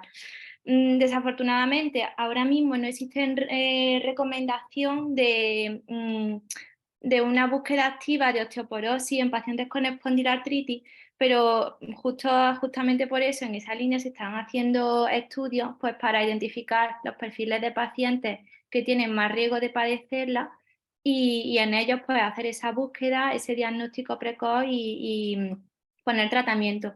Actualmente se siguen las prácticas habituales de recomendación de tratamiento y de manejo de la osteoporosis que se siguen en la población general, pero es una línea de investigación que está abierta y en el futuro pues esperamos disponer de guías de recomendaciones para poder prevenir la aparición de la osteoporosis, sobre todo de su complicación que son las fracturas. Hasta ahora lo que se hace es identificar a aquellos pacientes que ya sabemos que tienen un riesgo elevado pues por los tratamientos, pues aquellos que han consumido corticoides, que tienen una mayor limitación de la movilidad. Además existen otras limitaciones en el diagnóstico de la osteoporosis en pacientes con espondilitis y es que la prueba Gold estándar que utilizamos para diagnosticarla, la densitometría, y en los pacientes con espondilitis puede llegar a estar artefactada por ese fenómeno de formación de hueso nuevo. Entonces no es tan fácil como parece, pero se está trabajando en ello y lo ideal sería eso, lo que propone Juan Manuel, que es tener una guía y hacer una búsqueda de la osteoporosis y prevenirla. Así que, bueno, esa puede ser la causa por la que en su hospital no se... Muchas gracias, Clemen. Y otra, Lourdes, y otra pregunta que también me parece a mí interesante porque en general, ¿no? ¿Por qué es tan difícil, la hace María Escorial, por qué es tan difícil un diagnóstico temprano y por qué hay tantas discrepancias entre especialistas en este diagnóstico temprano de la espondilitis? Pues lo que quieras, si quieres contesto yo. Bueno, pues el problema del diagnóstico precoz es que, claro, la lumbalgia es tan frecuente en la población. Pensad que en una consulta de detección primaria cada día pueden llegar hasta un 20-30% de las consultas de primaria son por lumbalgia. Entonces, claro, dentro de esa gran cantidad de pacientes con lumbalgia, a veces es difícil identificar bien qué paciente está desarrollando la enfermedad.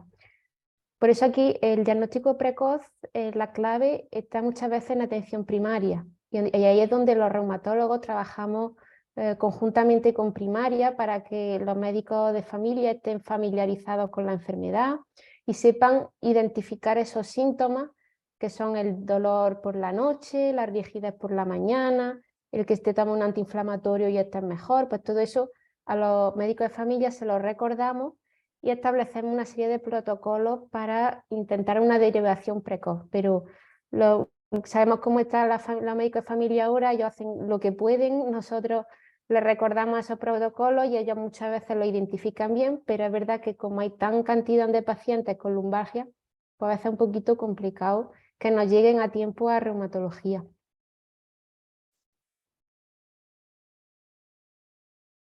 Si quiere intervenir alguien más, lo que sí os digo a los tres ponentes profesionales de la salud, que la exposición ha sido de tal nivel que algunos piden que os vayáis a sus ciudades o a sus hospitales, ¿no? O sea, que tenéis ofertas si os va mal, ¿dónde estáis? Digo, sí, Pedro, si quieres tú alguna pregunta de tipo general.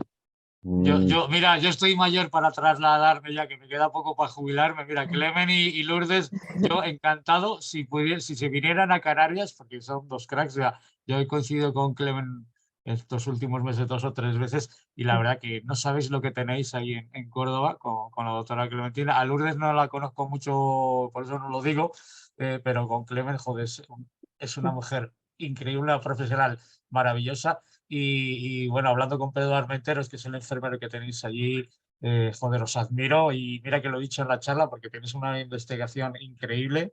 Y bueno, pues nada, que si hay que irse a algún lado así a hacer una rotación, se va, no hay ningún problema. Así, y nosotras Bueno, encantadas también de visitar otros hospitales y dar Bueno. alguna charla por allí. muy bien. Yo preguntas, tendría un montón y ninguna, como yo digo, ¿no? Al final, enfermería es un puntal clave en la reumatología y los que estamos acostumbrados a ir cada 3 meses a las revisiones lo sabemos. Y para mí, por poner un ejemplo, creo que hay algo que a los pacientes, no sé si vosotros pensaréis igual o no, algo que los pacientes necesitamos desde el principio, que es confianza. El tener el contacto directo con el hospital de día, como decía Chema, con una enfermera, con un enfermero, que te van a poner un tratamiento o que vas a salir de viaje al extranjero y no sabes qué tienes que hacer con el tratamiento. Esas consultas, que son pequeñas cosas que nos llegan al final a las asociaciones, intentamos dar respuesta como podemos, detectamos que los pacientes lo que necesitan es, pues eso, el tener una respuesta sin necesidad de ir a la consulta. Creo que la teleconsulta es súper importante, que es un avance brutal tanto para los tiempos en hospital como para los pacientes que a lo mejor no necesitamos tantas revisiones por nuestro estado en la actualidad. Creo que va a ser un avance si se sabe aprovechar y creo que hay zonas donde se está sabiendo aprovechar y que los pacientes estaremos encantados, pero no queremos perder la deshumanización.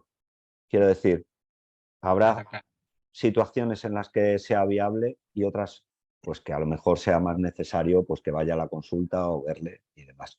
No sé vosotros en este sentido qué pensaréis, pero también me gustaría recoger ese feedback por vuestra parte que estáis en primera línea. Hombre, mira, lo que está claro es que una consulta presencial no la va a sustituir una telefónica nunca jamás en la vida. O sea, hay pacientes que demandan tenerte cara a cara, que les puedas mirar, que les puedas tocar y que puedas hablar con ellos. Y sí es verdad que la consulta telefónica es algo más que nos apoya para poder resolver lo que tú dices, todas esas pequeñas dudas que nos podéis hacer. O sea, a mí me llegan, yo soy un bicho raro. O sea, tú, Pedro, ya lo sabes, yo soy un bicho raro. Yo no llevo mucho en reumatología, llevo 10 años nada más. En 2003 empecé en este mundo y lo primero que hice cuando vi lo que había es, me compré un teléfono móvil y tengo un número solo para vosotros que lo pago yo. Y desde ahí resuelvo un montón de consultas. Y todas esas pequeñas consultas que vosotros demandáis, que los pacientes demandan, de qué tengo que hacer, que me voy de viaje a tal sitio. Necesito, oye, mira, que estoy con el biológico, necesito algún documento para poder trasladar o llevar el tratamiento. Pues yo les hago un pasaporte que ya tengo diseñado junto con Farmacia Hospitalaria de un hospital para que el paciente lo lleve y que pueda pasar el control del aeropuerto. Oye, mira, que me han llamado que me tengo que vacunar de la hepatitis, me toca el tratamiento tal día, ¿qué? ¿Me la puedo poner? No me la puedo poner. Oye, mira, ¿qué hago? La vacuna de la gripe, el neumococo, o sea, todas esas pequeñas consultas que por desgracia, los reumatólogos, joder, están hasta aquí y no pueden dar abasto porque ya bastante tienen con eso. Son pequeñas dudas que nosotros podemos resolver. Y yo, mira, que yo soy enfermero y soy proenfermero y voy a seguir tirando por la enfermería. Entonces, podemos estar ahí para apoyaros y para resolver todas esas pequeñas dudas y que los reumatólogos, joder, no tengan que decir, joder, es que ahora acabo de la consulta y tengo 10 mensajes, 15 correos y tal, contestar no. O sea, para eso estamos las enfermeras, que creo que somos un apoyo fundamental. Y como decía en la charla, bueno, hace 20 años, cuando apareció el inflexima, que fue el primero, y después el adalimumab, las enfermeras de reumatología de muchas especialidades, como enfermedad inflamatoria intestinal o dermatología, eran enfermeras que estaban en la consulta rellenando volantes. Pero es que ahora ya no son enfermeras que estamos rellenando volantes, son enfermeras que formamos, que educamos, que ayudamos, que colaboramos, que investigamos y que tenemos que estar ahí. Y lo que hay que intentar, y os doy las gracias a vosotras, a la Asociación de Pacientes, ya sea SEADA y todas con las que yo colaboro, de que nos apoyéis para dar visibilidad al trabajo de la enfermera experta en todas estas especialidades, que debemos estar ahí, porque es que es un beneficio para el paciente, para los especialistas, para la sociedad y para todo en común, en general.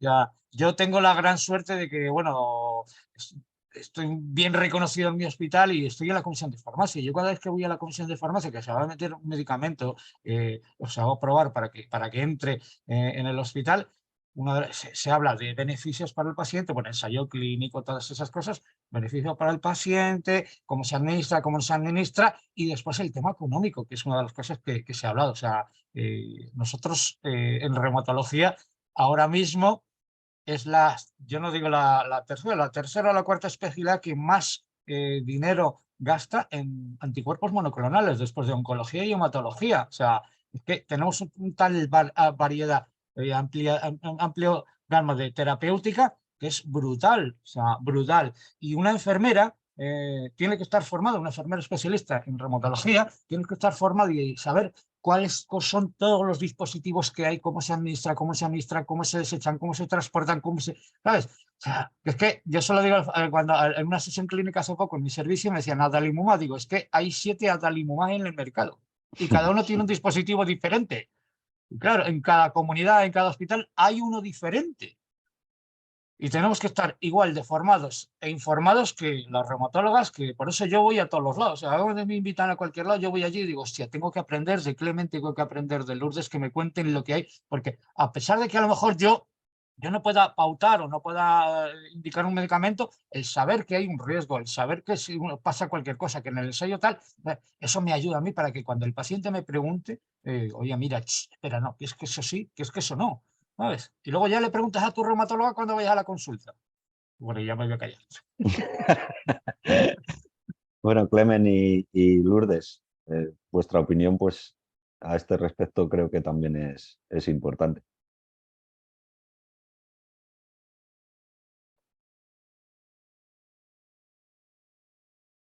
Bueno, ¿cuál era la primera No seas pregunta? Sobre todo el tema de la telemedicina.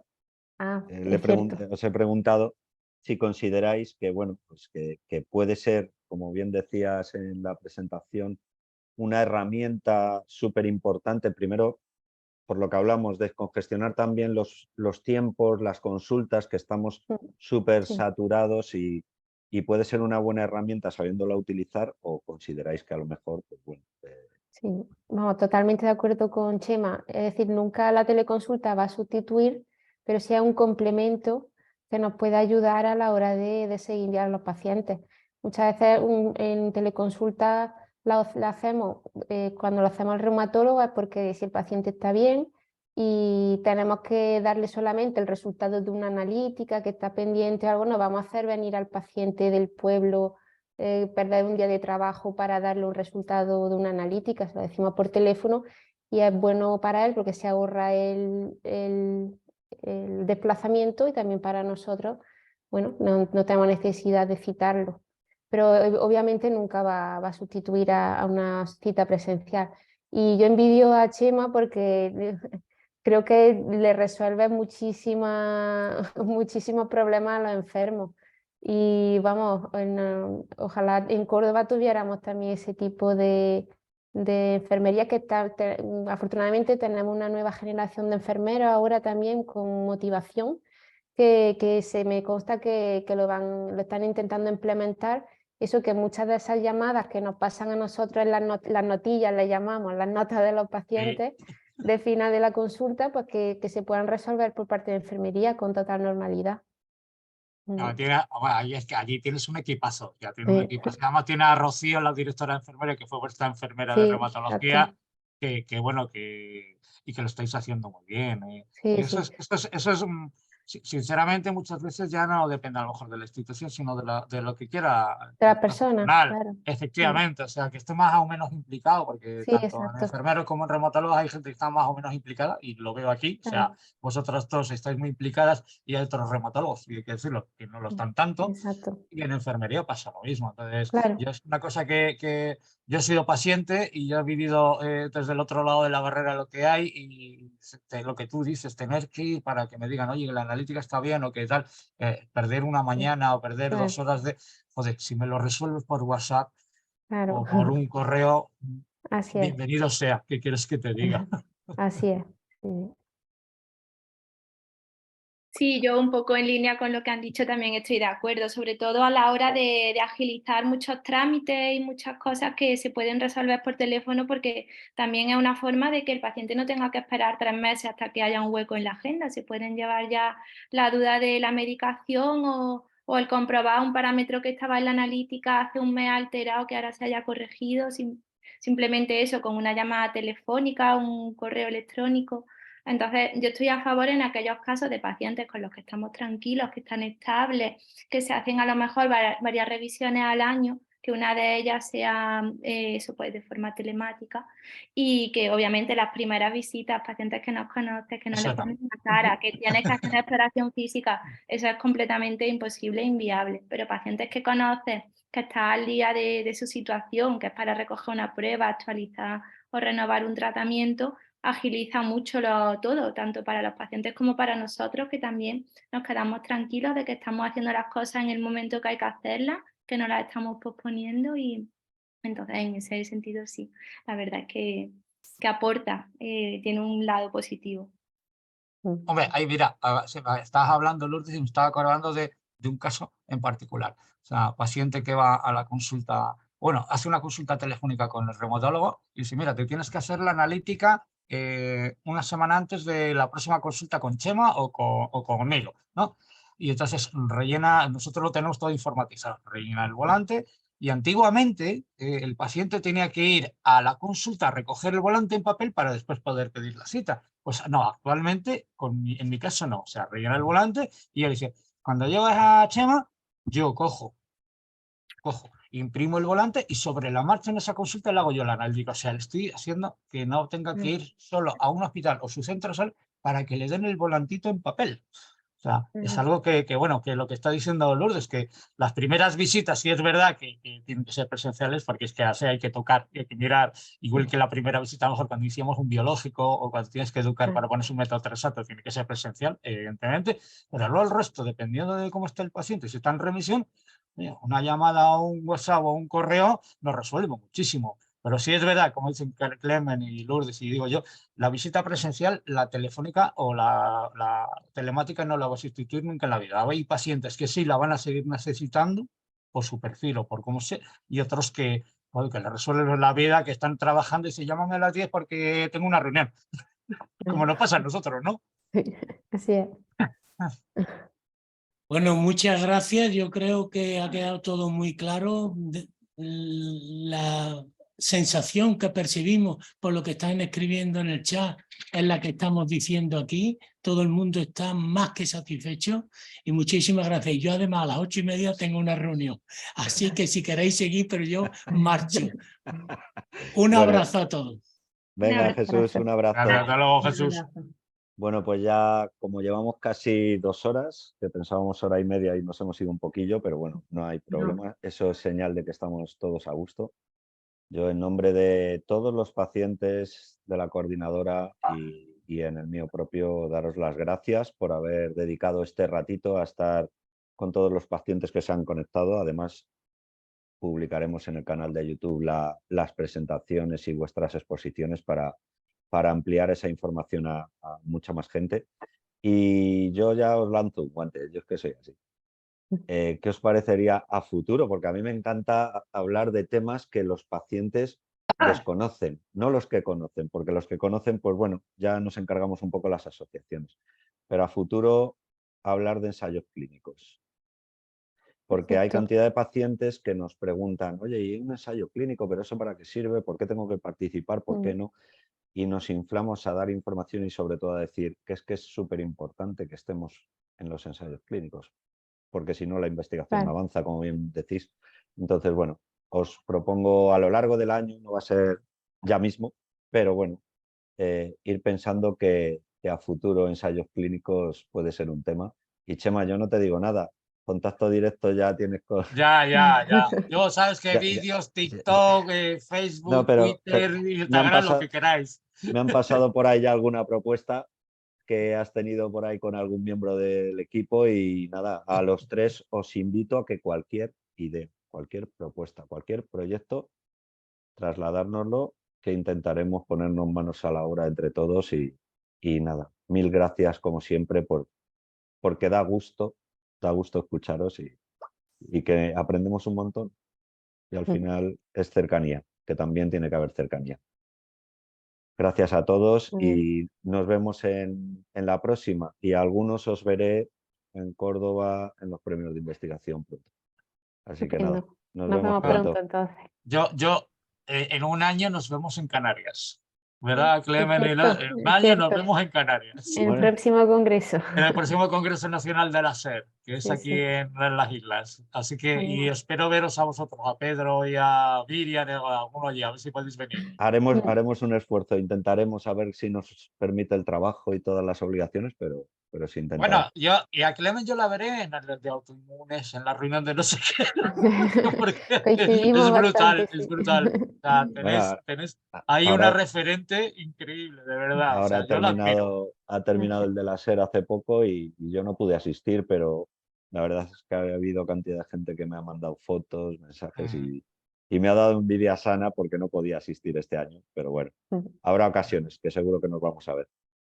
Y Miriam, ya nos queda el resumen. Esto hay que resumirlo para mañana. No, cuando podamos vamos a ir pasándoos alguna preguntilla y Sí, os iremos pasando preguntillas sobre la que veamos marcha, las importantes y iremos ya está. conectando con la web y sobre todo lo que están diciendo muchos es, a ver, es que hay una pregunta que se ha repetido muchas veces y yo haría el cierre con esta pregunta porque pienso que es una pregunta que como paciente experto la contestamos muchas veces, ¿vale? Es, ¿por qué mi reumatólogo mira la analítica y ve que estoy bien y ya por hecho da que yo estoy bien? ¿Vale? O sea, esa pregunta, esa situación la pasan mucho y sobre todo los recién diagnosticados que salen frustrados de depende de qué consultas porque dicen, no, analíticamente estoy bien, pero yo me encuentro mal. O sea, es como que no está reflejado y se sienten mal consigo mismos. Y yo ya es una pregunta que se ha repetido por aquí, pero sobre todo para que estamos haciendo una formación con los coaching, los psicólogos para pacientes expertos para que puedan acompañar a los recién diagnosticados, a esas personas que necesiten el apoyo, y será una pregunta que nos la vayan a preguntar mucho, y teniendo a 3 profesionales tan de nivel como vosotros, me gustaría que la contestarais. Y con esto cerramos. Y con esto cerramos, y con esto cerramos. Ya he dicho que era el cierre, que ya tengo la espalda.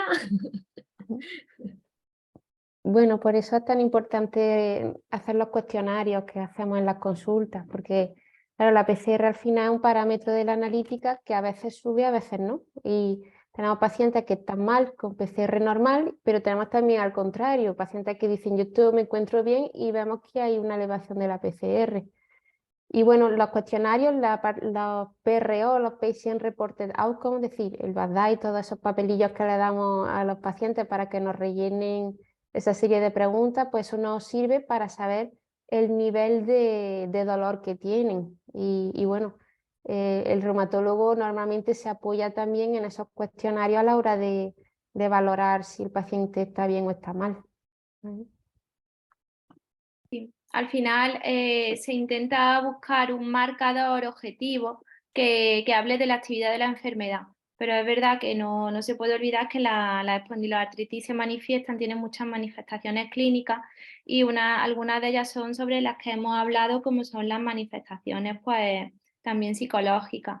O incluso hay muchos pacientes que tienen actividad de la enfermedad que no llegan a elevar PCR. Entonces, con la PCR nos quedamos tranquilos de que al menos no hay una inflamación sistémica que esté repercutiendo, que esté originando inflamación en los órganos, en la sangre. Pero es verdad que hay que tener en cuenta, como dice Clementina, pues los cuestionarios, cómo afecta la espondilitis en todos los aspectos, la limitación, cómo la perciben los pacientes, e intentar abordar también esa parte de la enfermedad que no es tan objetiva, que es la vivencia personal de cada paciente. En esa línea, pues, es verdad que hay que felicitar a CEADE por la labor y por preocuparse e implicarse en abordar esa parte de la enfermedad que a veces en la consulta no se llega a tratar. Sí, sí, es verdad que es un combo del objetivo de la analítica, de la radiografía o de la resonancia, y después los cuestionarios, el de calidad de vida, el de dolor, el de actividad, que es la percepción del paciente, y es eso lo que están diciendo ellas. Es un combo de todo, que es lo que hay que tener en cuenta. Porque se pueden dar los dos casos que acaban de decir ellas, o sea, analítica perfecta y mal, paciente se sienta mal, o analítica mala y que el paciente diga, oh, pues yo estoy cojonudo, ¿sabes? Así es.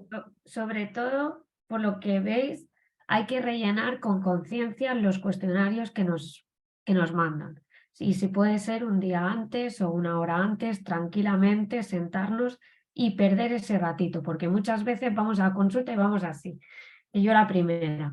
Así que CEADE me ha demostrado eso, que los cuestionarios son muy importantes y, como podéis ver, os pueden ayudar a que vuestro reumatólogo o el enfermero os entienda. Y con esto cierra Pedro y nos vamos. Pues, como decía un amigo que tengo, hasta la próxima, nos vemos pronto y nada, mil gracias. Besazos para todos y gracias a los que habéis estado participando y viéndonos, y tendremos más, no tardando mucho. Gracias, Clemen, gracias, Lourdes, gracias, Chema. Sois la creme de la creme y siempre agradecidos. Gracias a Un vosotros. abrazo enorme. Gracias. Un abrazo. Besazo. Gracias. Muy Chao. grande. Chao. Nos vemos pronto.